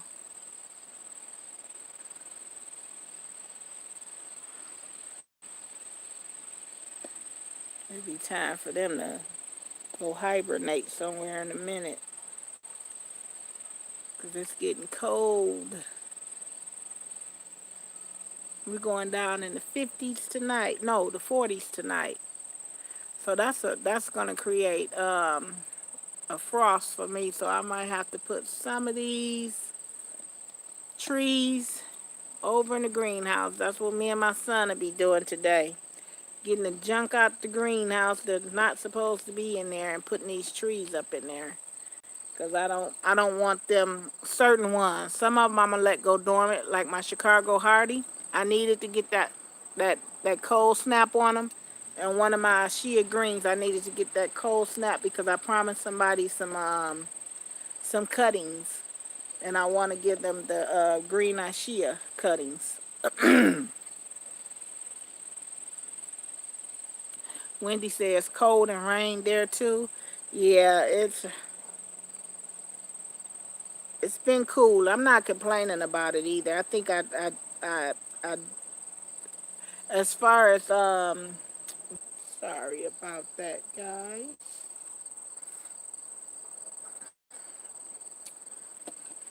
My old internet is slow. But yeah, what are you guys planning for your content for the fall and for the winter? Some of you guys probably growing fall gardens. But what are you gonna do over the winter for your content to keep your channel going? I know for me, I'm not just doing it for I'm doing it for myself, but I'm getting over into microgreens. So I'll be doing a lot of indoor growing, and also I'll be Italian 258 fig in the house and continue to grow that, and probably my Smith in the house and continue to grow that. I'm not gonna let it go dormant. I'm gonna let it continue to grow. Bird lagging in connection and lost y'all. All right, well I'm back. My connection was a little bit off too, so it might have been me. The morning in Georgia's are cool. The afternoons and evenings are still in the 80s. Zoe, that man get up early and take care of everything before it gets too hot, still in the 90s. Our mornings, well, this morning I think we were like 60, 72. Um, Today we're not supposed to go past 72, and it's a little windy, but it's supposed to be 72, so it's a good breezy day, and I'm gonna take advantage of it by pulling everything out of the greenhouse and cleaning up the garden. I'm gonna do a video on the 6 steps that it takes, 6 tips in shutting down your garden for the winter. So I'll be doing that video probably today, and then I'll show you as the season ends, because some of the things I'm not going to be able to shut down, I'm still utilizing. So yeah, those videos should be coming out, and I got an unboxing video to do with my microgreens that I ordered, and showing everybody the trays, the setup that I have to start growing them, and seeing how that goes. And I got into microgreens from Low Cash Homestead. I was in his live stream one night, and he was showing. That's why I'm telling you, check out these channels, guys. You learn something from everybody. Low Cash Homestead did a live stream. He was talking about microgreens. He grows them, and I think he grows them on a commercial type level. But he was talking about the spicy salad mix. So he told me where he got them from. I went to the site. I ordered some because I want to grow my own lettuce and stuff over the winter. Will be great for me for my salads and whatnot. But I was amazed. It's a whole new part of gardening that has always been there, but I never paid attention to it, which is microgreens. You have microgreen gardeners that grows for restaurants and different companies, or just on their own level. And I knew about them, but I didn't pay attention to them. So you guys interested in that, check out Low Cash Homestead. And there's another gentleman, I can't call his name, that does micro grows. I'm going to see how garlic. Oh, okay, let me see.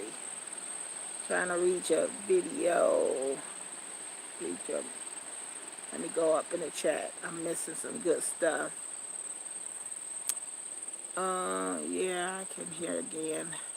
Been cutting down to ground all. Cutting down the ground yard. So next year when spring comes, there will be less cleanup because they are compost and make new soil. Yeah, that's what I've been doing. I've been chopping and dropping a lot of my comfrey over into my beds that I'm letting rest for the next season. Um, and I've been throwing it around my peach tree, all that comfrey. And I'm going to do some leaf mold. Put them in some bag, my leaves and stuff, this summer, so that I'll have something for my plants next year. But yeah, it's time now to think about next year. See what else we have here. Have a great day, guys. Stay blessed. I'm out. Thank you so much for coming in. I appreciate you. I am going to see how this garlic I just planted will grow over the winter months. I'm going to work on my grow and fairy garden. Since it's 2 tires, and I just overwintered my peppers. Wow, you know what? A lot of people been talking about garlic. Eric Nim just received some garlic in the mail from another YouTuber, and him and his wife Beth had been planting garlic. So yeah, I want to do garlic, and I know I have to dedicate a bed to it. Um, so yeah, I definitely want to do garlic, because I just don't know what kind of garlic to get. There's so many different varieties of it. Angela Busy Bee Gardener Homestead, hello. How are you? Thank you so much for coming in. I appreciate you. It's good to see you.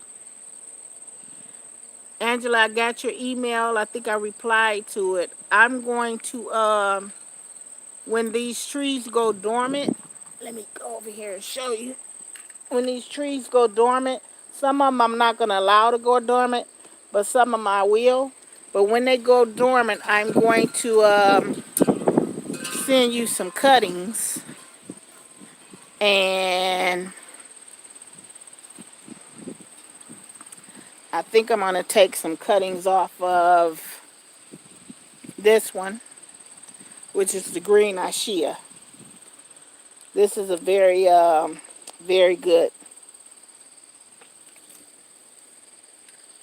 good, fig. So I'm just want to make sure I get some thick enough stems because I'm going to have to trim this. I already know that. Probably will come off of this one. And then I have another green Ashia over here. And those are producing figs.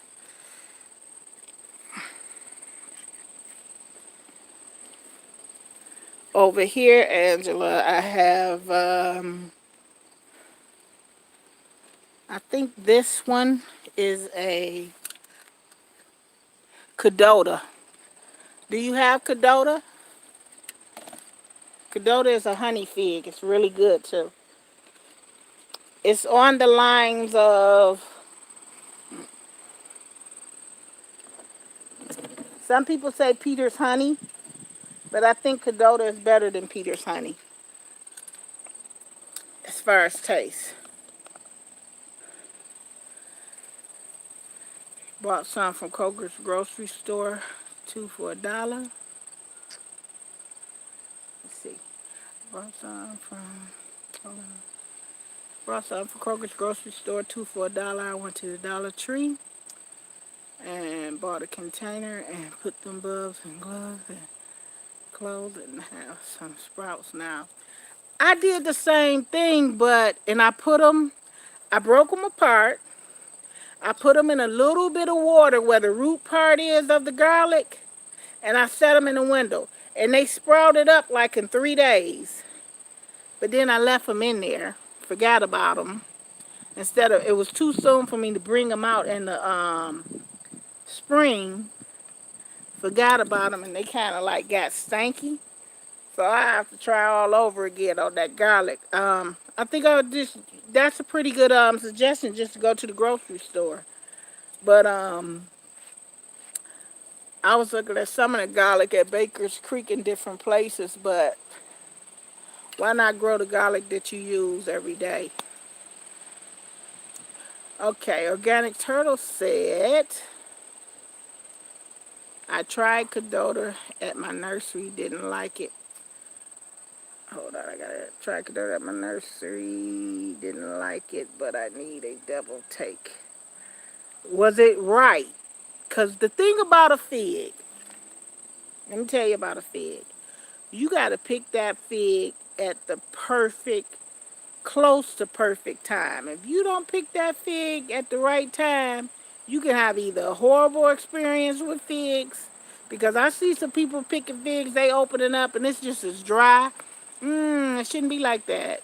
It should be, it should be a little bit more. The word the bear fruit hates to use, moist. It should be a little wet inside. It shouldn't be dry.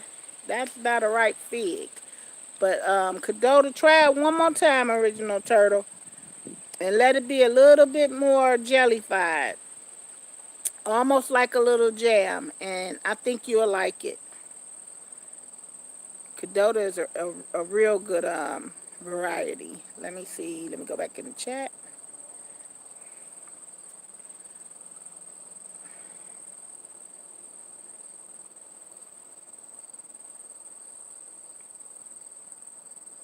"4B, Northern New York." Whoa. Wendy, are you still in here? Is that where you are from? Because, man, Northern New York, That's cold.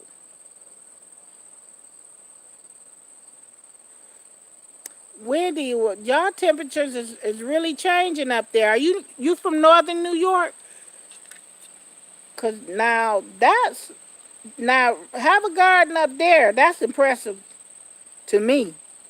Cause if you could grow whatever you could grow in northern New York, I should be able to grow down here in northern Michigan for sure. That's real impressive. And, and would you not? But would you believe, Wendy, that we got fig growers in New York? If you go over on Facebook on the forum, um, you'll see a lot of people in the north growing figs. Okay, let me go back into my chat. I did go to my nursery. Okay, I read that one. Let's see what we have here. You grow grapes, blackberries in our yard, and years of grape harvest the best yet. Attractive vines is to grow. Panel. Okay, okay. I am looking forward to my grapes just growing, just the vines. I don't, you know what? If I can get this thing to fill up back here, that's my grapevine, Wendy. It's three different plants. If I can get it to fill up, and it's been doing good because I put the irrigation system back there. The grapes is gonna come. I got three little grapes this year, and I was just over the moon about it. People couldn't understand it. They gave me thumbs down, but I'll be like, those were my grapes. You got to be a gardener to understand the love for having something. I didn't eat them. They probably was horrible, but it was just the whole point of seeing it produce. See what else I have here. But yeah, grapes, I'm doing pretty good. Now, blackberries, I can't grow blackberries to save my life or anybody else's. I always fail in blackberries. Now raspberries, I could do me some raspberries. I've even been successful, and I've been successful in blueberries, but blackberries I haven't had success. I've had the thornless blackberries, and I've had I can't think of the brand, but I just haven't been successful in growing blackberries at all.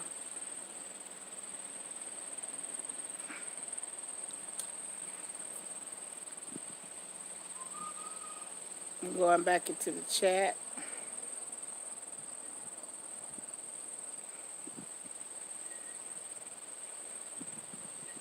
Yeah, it's thank you, Wendy, with the greenhouse compliment. Right now it's just a storage. That's what me and my son finna, he's actually calling me on the phone now, but that's what we're finna clean that out because we're going down in the 40s tonight. So I'm putting all my figs that I'm trying to get something off of over in the greenhouse so that they don't get hit by that frost that we might have coming through here tonight. Let me see. Let me go back up because it was something that original turtle has said that I wanted to read. Blueberry, BGM, just in my greenhouse. Oh, that was Angela. Thank you. Um, that was a fun project. To build Angela that greenhouse. It was fun. It wasn't as complicated as I thought. Uh, and I'm gonna get a lot of use out of it this year because I'm about to store some figs up in there, and I'm thinking about getting some clear plastic, even though it has the the roof, putting it over it and trying to get a little bit more installation going up in there to keep the frost off, to keep my season extended. That's the only way I'm gonna grow these figs is with a greenhouse to jumpstart the season and to delay the season. Let me see. I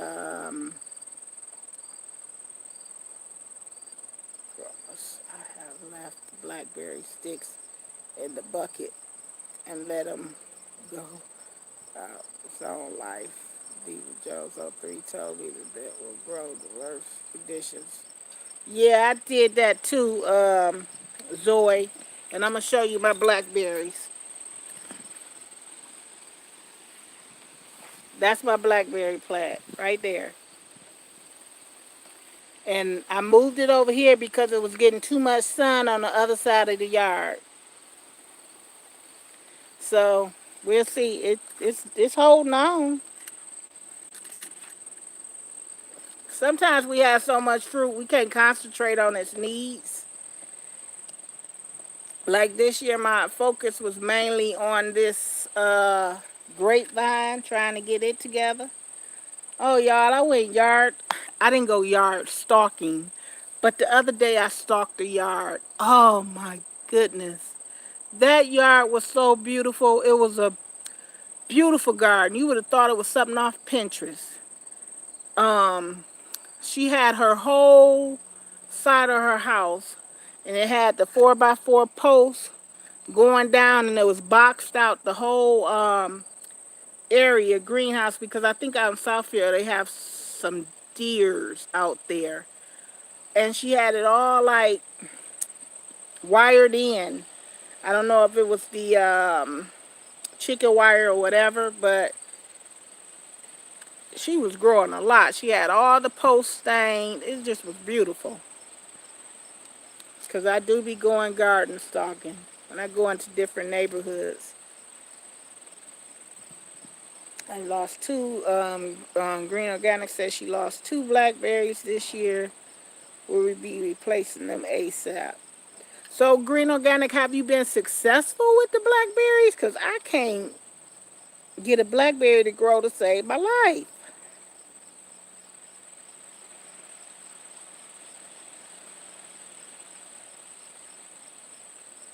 I can't get them blackberries to grow. I be trying.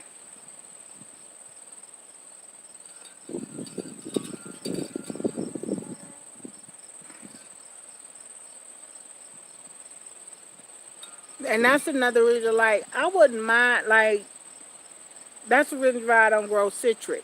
Um, the lemons and the oranges is because, one, I've never grown them before. Two, I probably have to take them in, and I don't want to take nothing else in the house or store nothing else in the greenhouse, because everything is about to be maxed out with these figs. So it's like you got to kind of pick your battle, especially when you live in an area or climate that you can't grow the things that other people can grow.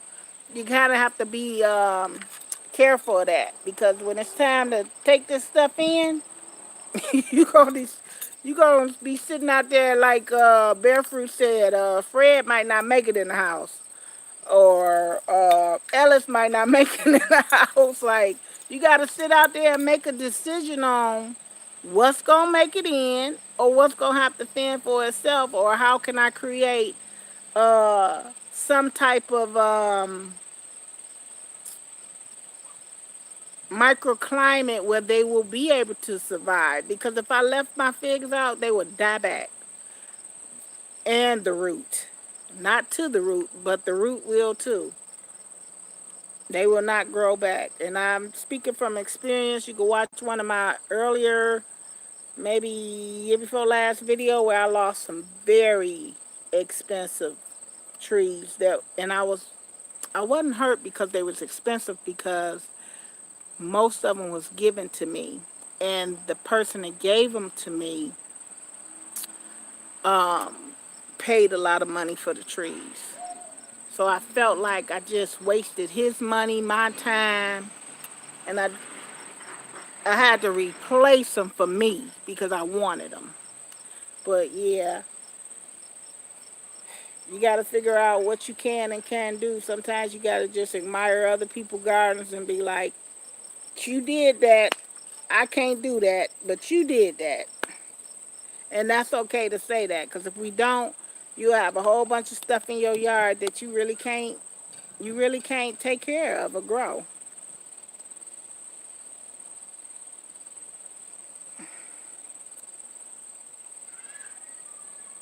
Oh, they come back every.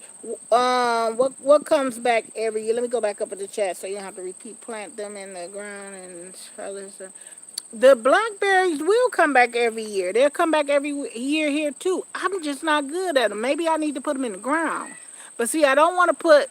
I'm careful about putting my blackberries, my raspberries, um, and my blueberries in the ground because they can become invasive, and you have to.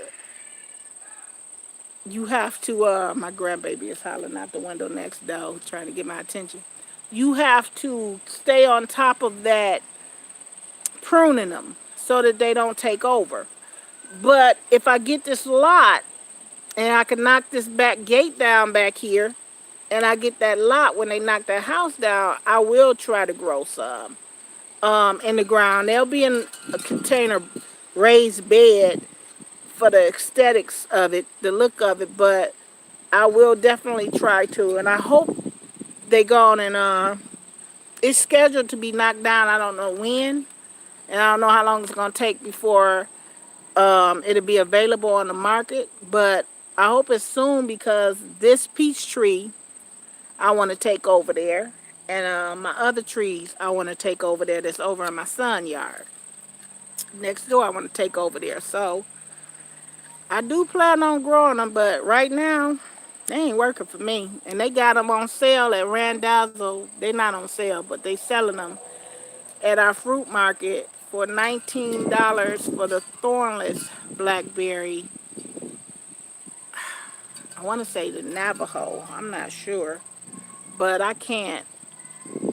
That store, they don't mark their stuff down.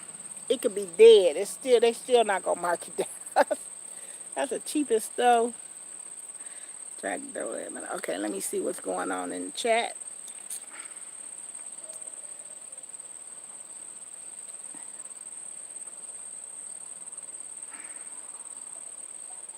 Let's see.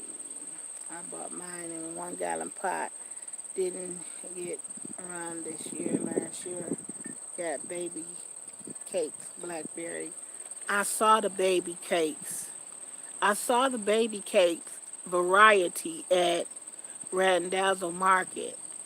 They were $29 for a 1 gallon pot. I couldn't bring myself to. I mean, I ain't no cheap person. Um, or I shouldn't say cheap. I just, you know, like $29. I just thought that was a lot. I don't know, cause I don't know much about the variety. But I saw those at the market here that sells plants.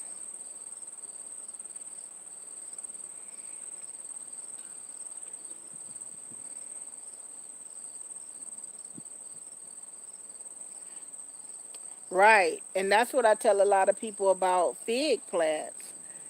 If you know somebody that grow figs, just tell them that you can grow a whole tree. Figs they grow fast. They don't take long. Instead of going out buying them $30, $40 trees, you could grow a whole tree. This tree right here is 2 years old. And if it was in the ground, it would be a lot bigger than that. It would be a lot bigger than that. Just find somebody to grow figs, and hey, a lot of people want to sell their cuttings. I don't. Not to the people that I know. People I don't know, I will sell them.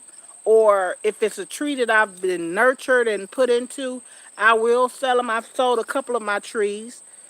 That's why these are thinned out. It's not as many over there as before. It's because I sold a couple of my trees to a couple of YouTubers that's here in Michigan. But for the most part, the cutting parts, I cut them off. I wrap them up, put them in an envelope. It cost me all of $3, and I sent them right out. Last year, I sent out so many cuttings to people because um, it's just people wasn't growing. I mean, figs been around forever, back in the Bible days, but you didn't hear a lot about it. Now you're starting to hear a lot about it, and it's a pretty good fruit. Just like Nadine in Texas, Nadine Secret Garden. She grows the dragon fruit. We can't grow that here, but she grows it there. And I told her when she was doing her harvest tasting video on the dragon fruit here is $3.99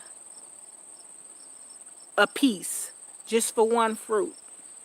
That's crazy. $3.99 a piece. And the same thing with figs. You're not gonna see figs too often in the grocery stores because they don't have a long shelf life. You'll find them, but not that often. Like I could find them at one of our markets that sell them. They go quick because they don't last long. As far as the shelf life, once they're ripe, you got to go on and eat them, or they'll spoil on you.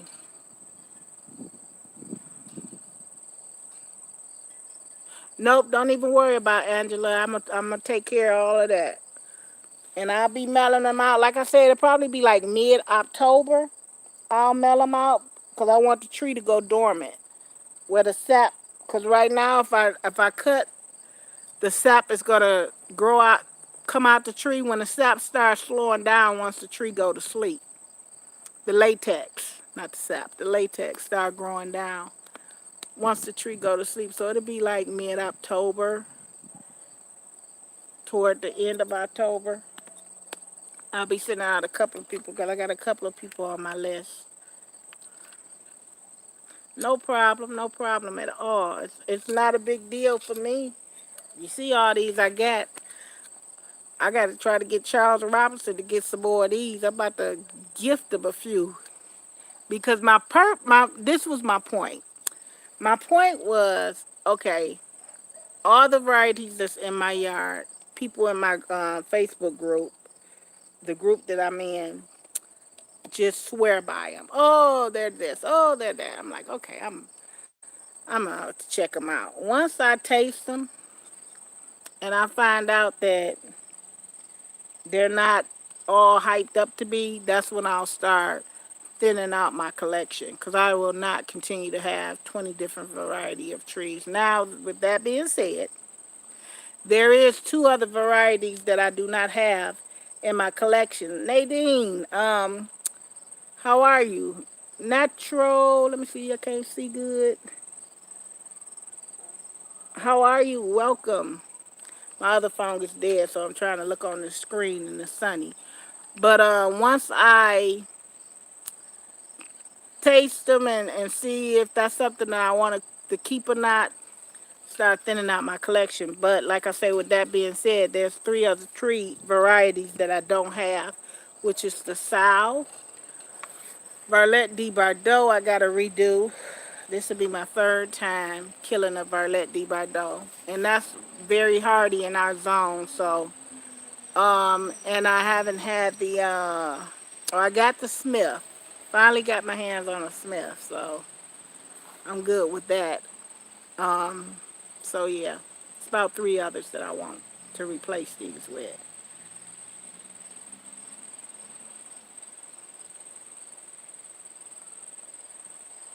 How are you doing, Natural? Welcome.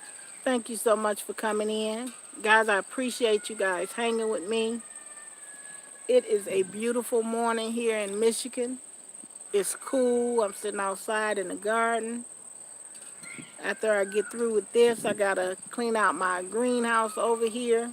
Once I clean that out, I'm gonna put some of these figs away because tonight it is going to be down in the low 40s, and I don't want to take a chance in anything getting hit by the frost just yet. I'm trying to extend that. That's the whole point of the greenhouse. The greenhouse was all about the figs. There was nothing else. It was all about the figs. That's crazy. That's why I built it. So I want to make sure that I get those in and get my son to work over here because it's spiders in my greenhouse, I'm sure. So I might have to do something in there. I'll send him in there. He'll be all right.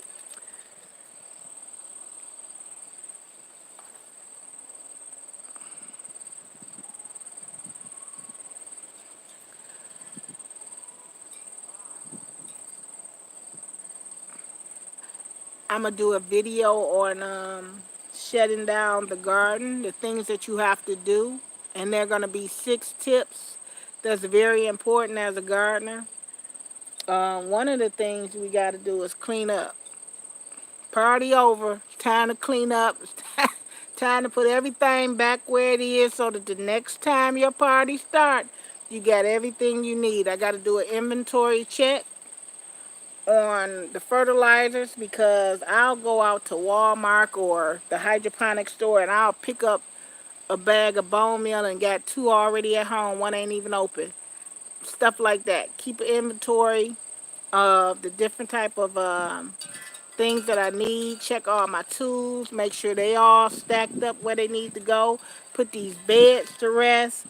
I put that irrigation system in underground.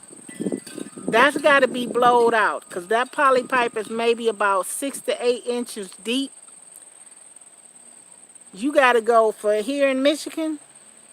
You got to go at least 4 feet deep before the freezes start. So I got to blow this line out with a compressor, which shouldn't be hard. I got to hang my hoses up, blow them out, make sure ain't no water. Hey, grandboy. To show that so that it doesn't expand and crack, and then I got a leak going underground, and I got to pull the whole line up and do it over again. I got to get my, I didn't even show y'all my, it's right there behind, I had to bring that up a little further. See that, um, bird bath, that cement bird bath? See, Lowe's, let me tell y'all about Lowe's and Home Depot.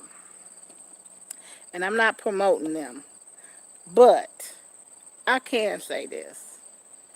They don't care. When they ready to get rid of their seasonal stuff, they pretty much giving it to you. That's a $50 bird bath. I got that bird bath for $24.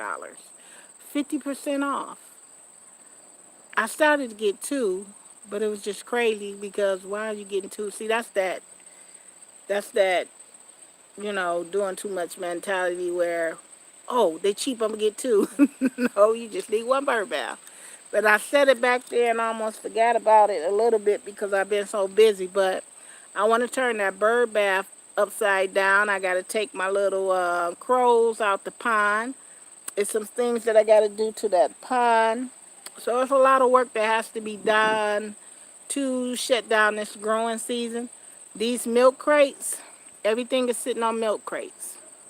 Those are brand new milk crates. I get them from the restaurant up the street from me. It's Coney Island Restaurant. Um, they give them to me. If you go on Facebook, people selling them for $3 a crate. They're perfectly healthy milk crates. It just keeps the rabbits, because I have a serious rabbit situation around here.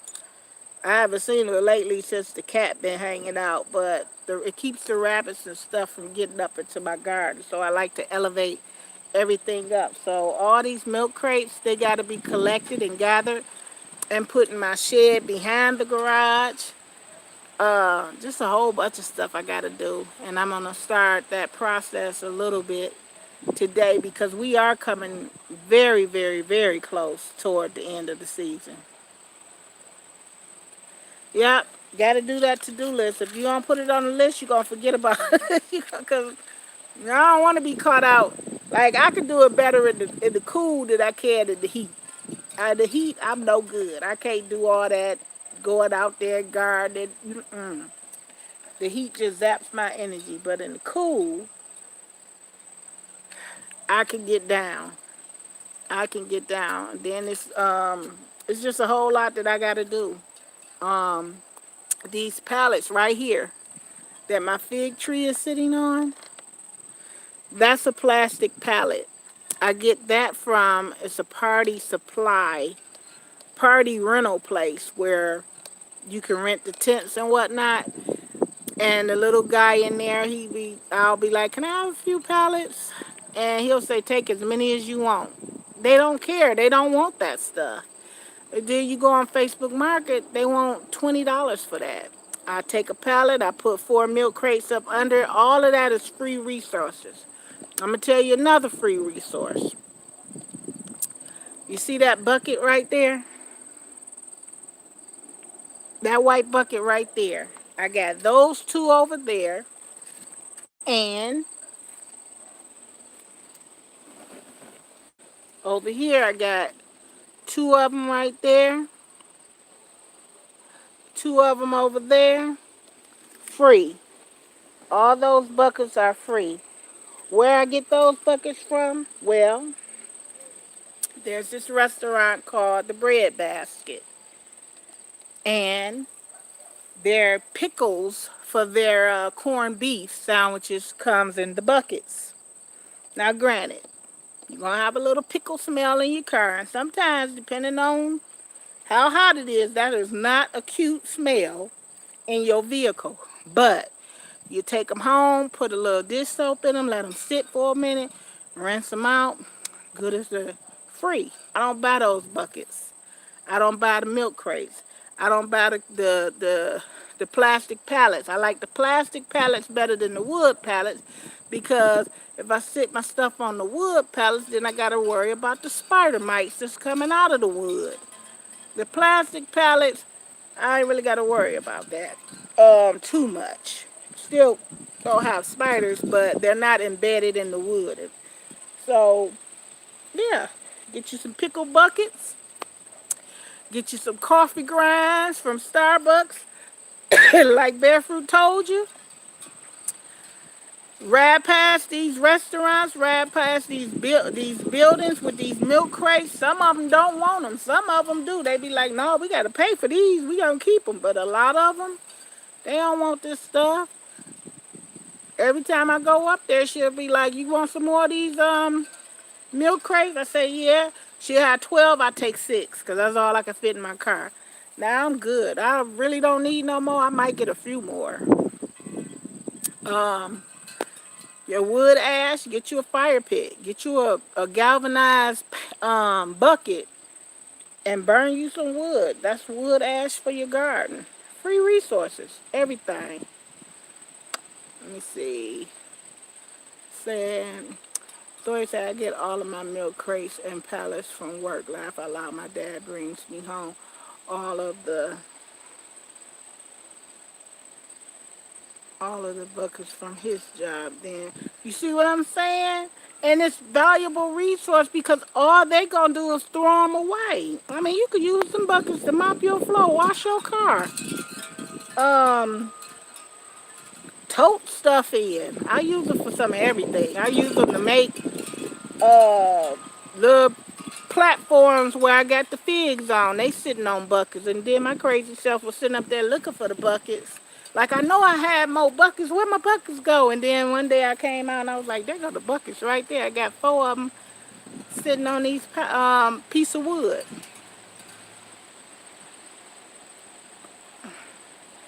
Yeah. So it's like even when, and I know some people like don't want to do it, but like even when big rubbish day come and be people throwing away stuff. That's good. I'm gonna show you another free resource. And I don't even know what it is, but I was like, I need that. I bent that corner, went back and got my son. I wasn't jumping out to do it. But my son can do that. Those little gates right there. See those gate? That gate? Now, that looked like it was, I don't know if it was to somebody's bunk bed or whatever, but they were throwing them out. And it was 4 of them, 4 panels.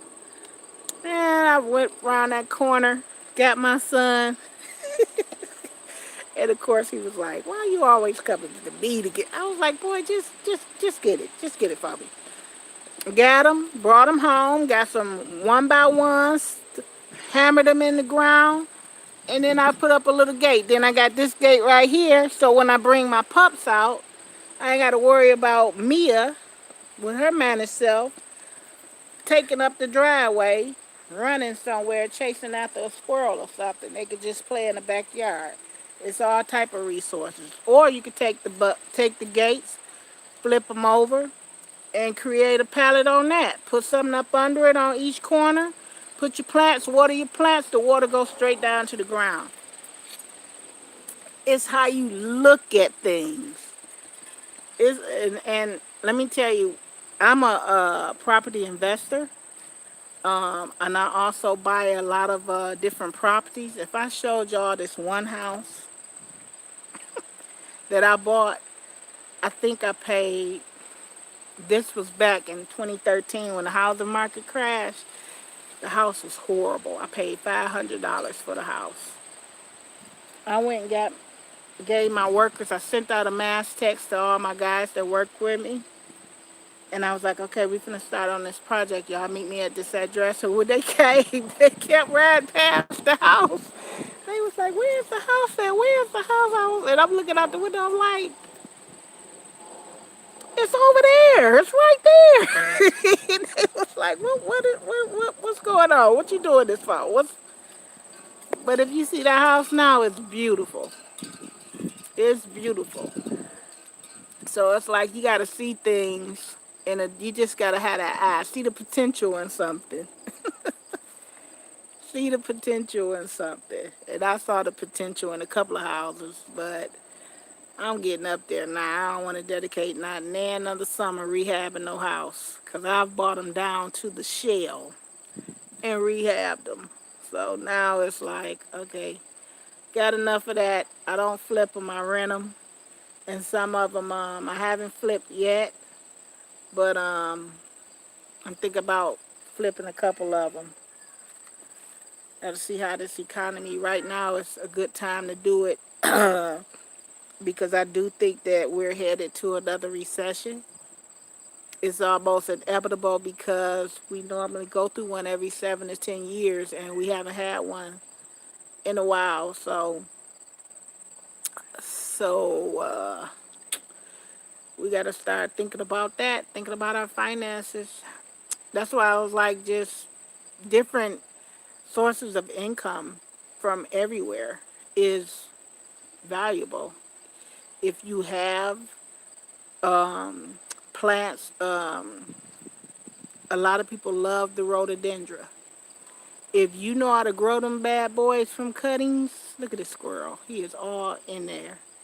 You know how to grow them from cuttings, and you sell those, that's a good market, because a lot of people like those big, beautiful flowers. Just set you up go on Facebook Market and sell them.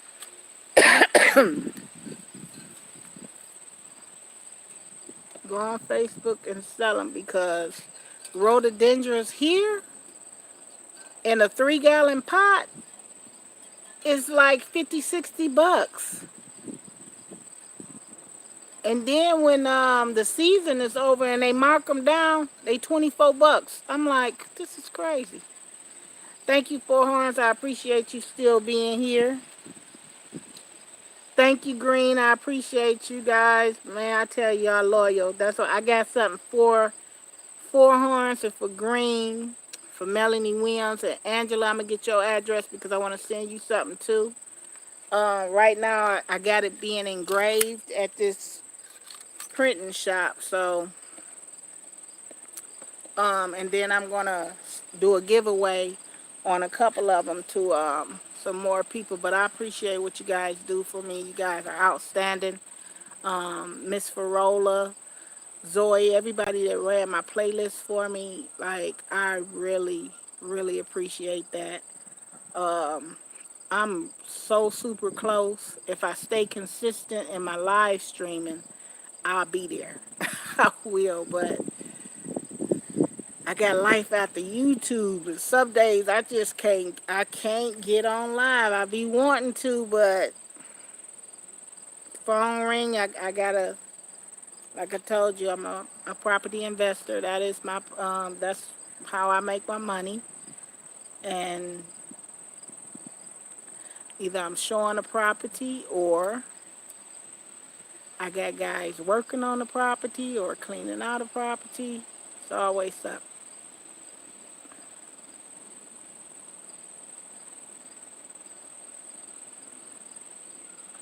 So yeah, but definitely free resources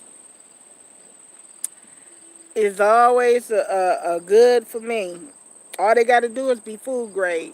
And the big barrels, that's a 55-gallon drum.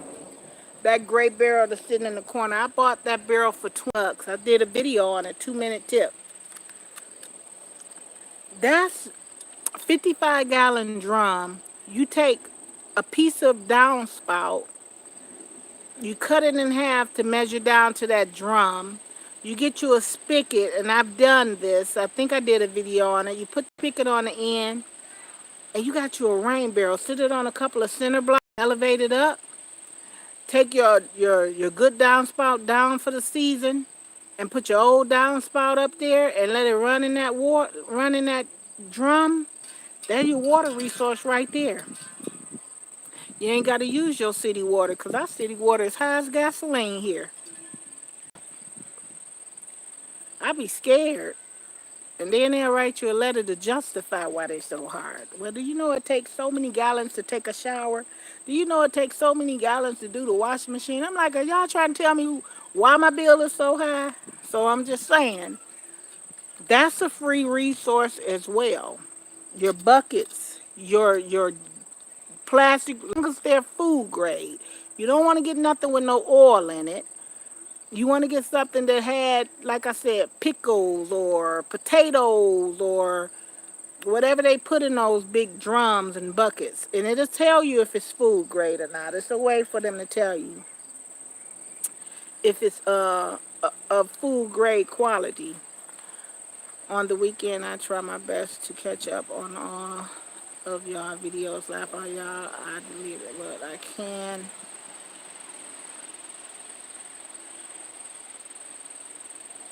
One of you all live.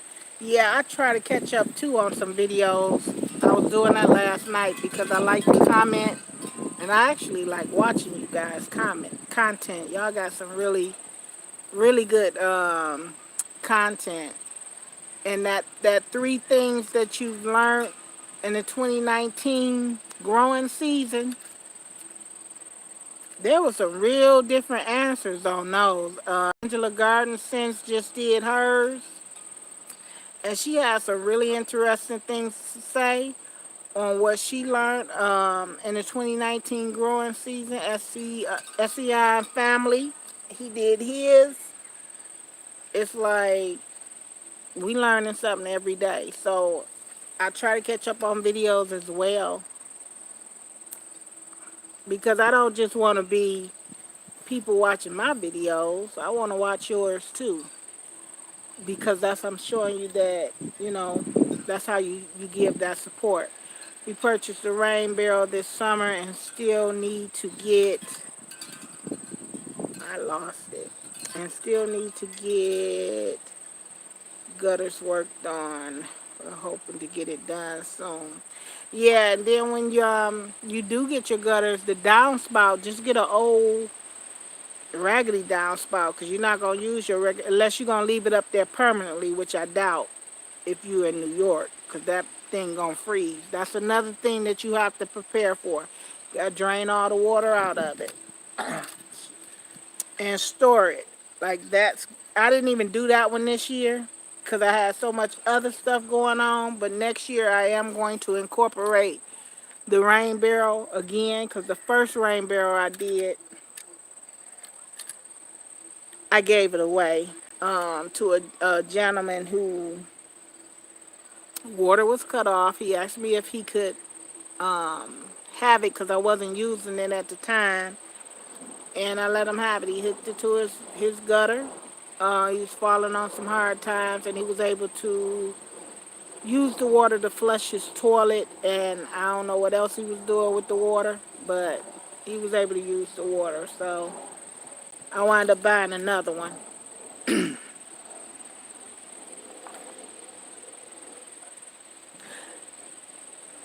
YouTube is an information station. Some of it is the wrong information, but you learn a lot on here. I agree with you on that one, Wendy. I absolutely agree with you on that one.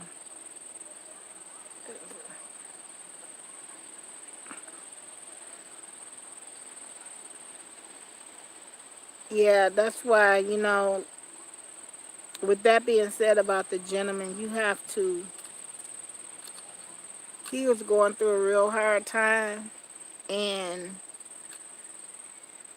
sometimes when we see others and we're so quick to judge what happened in their life, why did they get to this point? Why aren't they working? Where, we got a lot of people that everybody not on drugs. Everybody's not an alcoholic. Everybody's not lazy and a bum. Some people have mental issues going on, and it stops them from being productive in life.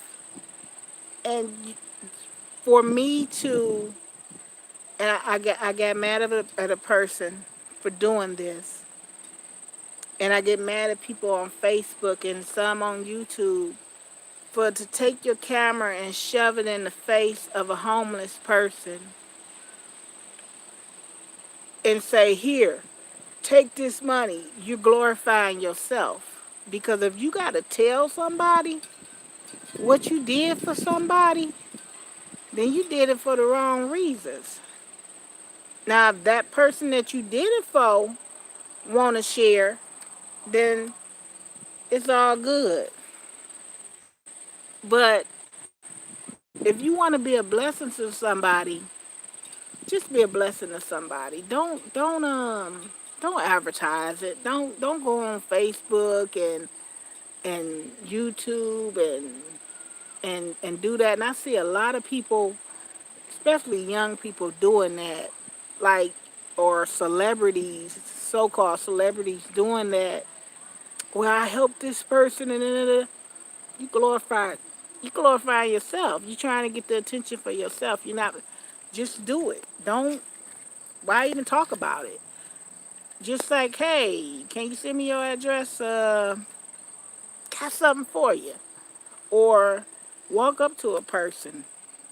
Got something for you. You never know where your blessings is going to come from. And I'm a very big believer on that. You just never know where your blessings is going to come from. And who can come back and bless you, because that very person that we have a lot of panhandlers here in Michigan. Almost on every highway entrance, there's a panhandler holding a sign saying, "I work for food." Now, with that being said, some of them, it's a business, because we have a major grocery store, Myers, and coming out, they fight over this area pretty much. It's a business. Um, because they'll leave that area and go to a house that's better than mine with all the amenities in there. But to a lot of them, it may be their addiction. It may be their mental situation. But because I'm addicted to something, don't mean that I'm not trying to get help, or don't mean that I don't want help. So you never know, that one person that you ride up on, not saying that you should give them $1, because if you say you hungry and homeless, do a beeline. Go to that McDonald's. Might not be the best choice of food, but when you hungry, you ain't choosy. Go to the little chicken place and get them a sandwich, or get them a two-piece and take it to them. You never know how that's a blessing. And if they sit there and they eat it, then you just bless that person. But if they looking at you like you crazy, like that's not what I meant, then you knew that they was on something else.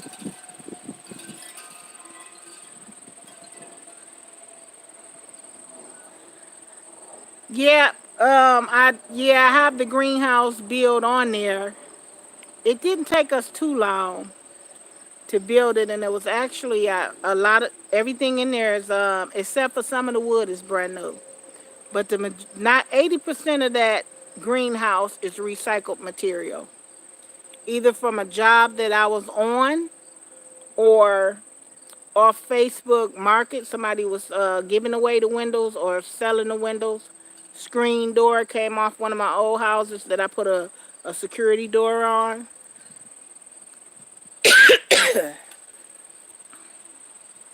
How much did the greenhouse cost of materials for me? Mm, remember now, a lot of the materials I already had, so it's not gonna really give you an accurate idea how much it costs, literally.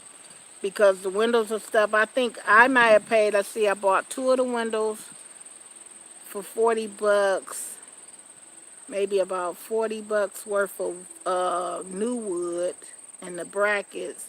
I'll say about a little over $100, maybe 110. But remember, a lot of the material I already had, it was recycled material. Maybe about 100, maybe about 130, because those panels up top, they wasn't cheap. That was the most expensive thing I bought. Those plastic corrugated panels, those things wasn't cheap, and I needed about three of them. I think they were about $24 a piece. So a lot of the money went to those panels. But everything else, go on Facebook Market. People sell stuff and give it away.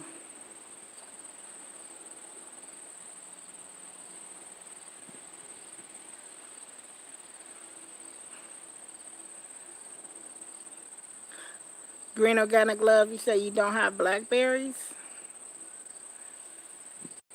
I don't have them either because I can't grow them right.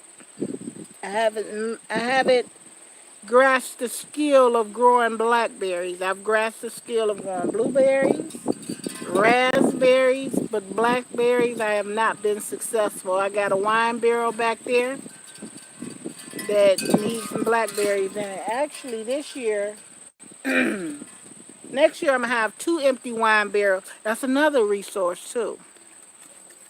Those wine barrels are 49 bucks at Home Depot and Lowe's. My brother brought me a whole wine barrel.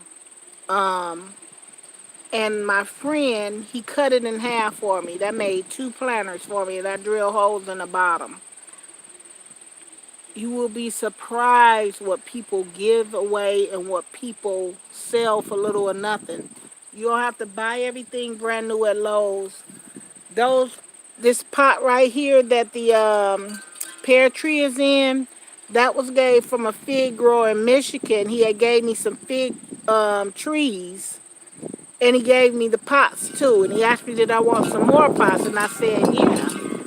Most of these black pots, some of them I bought from the hydroponic store, but 90% of them was given to me with the trees. And they're a thick plastic, so they don't break down. They don't break down very easy. So you just gotta use your resource. Okay, I'm trying to get back into the chat. No blackberry use either. Blackberry use either down low. Okay. Next year, thought I would get biggest harvest even because I topped them. Other vines is growing on canes. Yeah, I might give it a try, but right now I got so much going on. I think I need to focus on what I have, and I also because I want to do beekeeping. That's another thing. I really want. I done took two beekeeping classes. I'm starting to buy my material that I need over the winter. And I'm supposed to meet up with a gentleman that does bees in the D, which is bees in Detroit, where they have them on different businesses and rooftops and parks. And he's supposed to walk me through a few things. So I want to do beekeeping too. So I got a lot going on. So if I miss a blackberry, it's okay. I ain't that mad about it. If I miss I miss a cherry tree. It's okay. Yeah, I definitely want to do these bees. I want to be a beekeeper, but I'm only gonna do it if I can extend my garden. If I can't extend my garden, I'm not gonna do it. I have to do it in one. I own lots. I own two empty lots. One is across the street from me, and one is two doors over from me.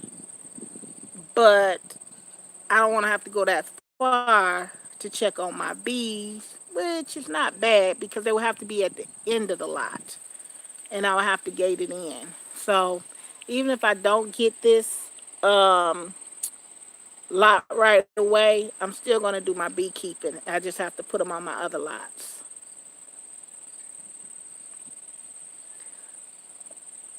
So anybody got any more questions? Wendy, my grandma had a worm being. That is a good idea. You doing a worm being, Wendy? I missed that comment. That is a good idea.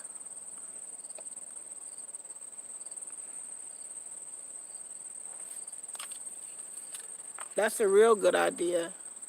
Worm being.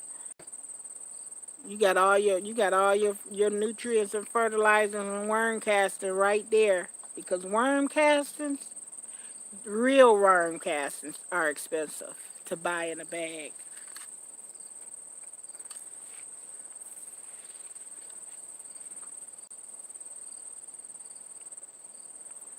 Yeah, that's pretty cool. Worm beans. Well, guys, I am going to cut out. I got to start my day. I am so appreciative to everyone who hung out with me today.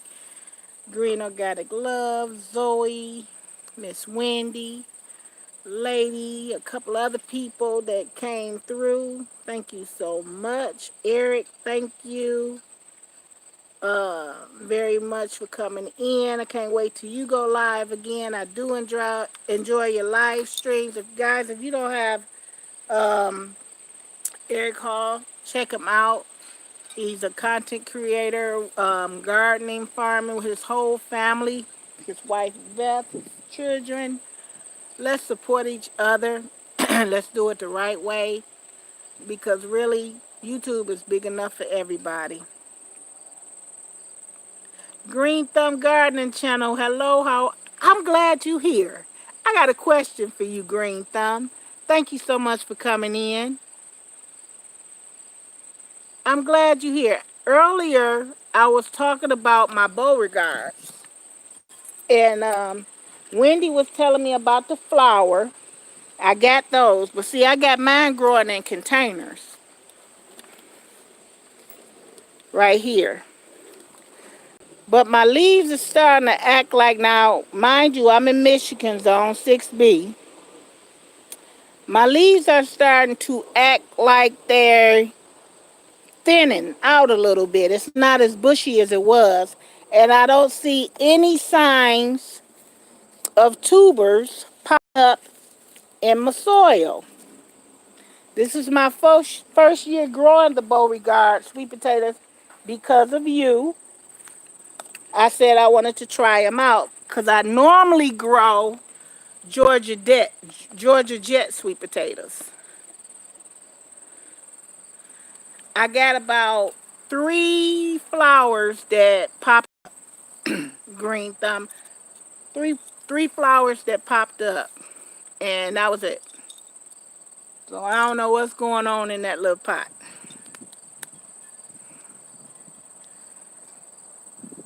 And that's what it's all about. Like I said, we have to support each other.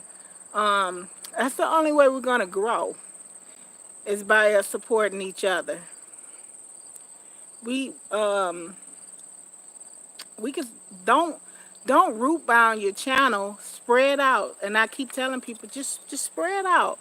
Go visit the homesteading channels because they growing over there too. Because something that they're doing is showing you can trigger to you. A lot of people talk about Justin Rowe. And how he just put a video that he just realized that he's pretty much growing almost 100% of his food. That is amazing. 100% of your food, you might have to go to the grocery store just for something that you just want. That's pretty darn on good. So I mean, it's things that we're learning, and that's what the title was. What do you want your channel, to be about? What do you want to teach? How do you want to entertain? Because I've learned a lot. I'm gonna tell you three people I've learned a lot from. Justin Rogue is one of them. Um, James Prezzioni is another one, and Paul Gauchi. Even though he's back to Eden, and I'm not a back to Eden gardener, but I learned so much from him because they're talking about the breakdown of the soil. They're talking about the dynamics of the plants and the roots and the structure, and you learn a lot from these different channels. Yeah, they big channels. I don't Gary Pochek, I learned a lot from him as well because he is growing in the north. I in my gardener, I get a lot of information from, um, and he's right here in Michigan with me. But it's like I don't learn from um, Kelly Kim only because she's not in my zone. And some of the things that she's doing out there and when she's doing out there, it's not pertaining to me. It's not my time. So that's why I have to go with channels like James Prezzioni. He's in Jersey. You pretty much getting the same weather I'm getting over in Jersey because that's like 9 hours away from here, or a channel that's in Upper Michigan. So you gotta find really somebody with similar weather conditions as you. Um, Green Organic Love. We were in a live stream one time, and this guy was right there, um, in the same state that she was in, growing some of everything, and he just was very informative guy. So if you, we could come on YouTube and spit the knowledge like we know how to do everything, but in hindsight we don't. I mean, we don't have a perfect world. Like if I knew how to do everything, my dang on tree over there would be dead right now or looking dead. But anyway, guys, I gotta get off of here. Angela Busy Bee Gardener Homestead. I got your number wrote down. I'm gonna shoot you a text message so that you can lock my number in. I sent you my number, and because I got something else for you that I want to send you. Um, as soon as they finish it up. So thank you everybody for coming in. I appreciate you so much. Wendy, thank you for rocking with me. Melanie, thank you. Green Organic Love. Green Thumb, thank you for coming on in and saying hello. I appreciate you. And I appreciate what you're doing on your channel. I really do. So have a wonderful night, everybody. And happy gardening.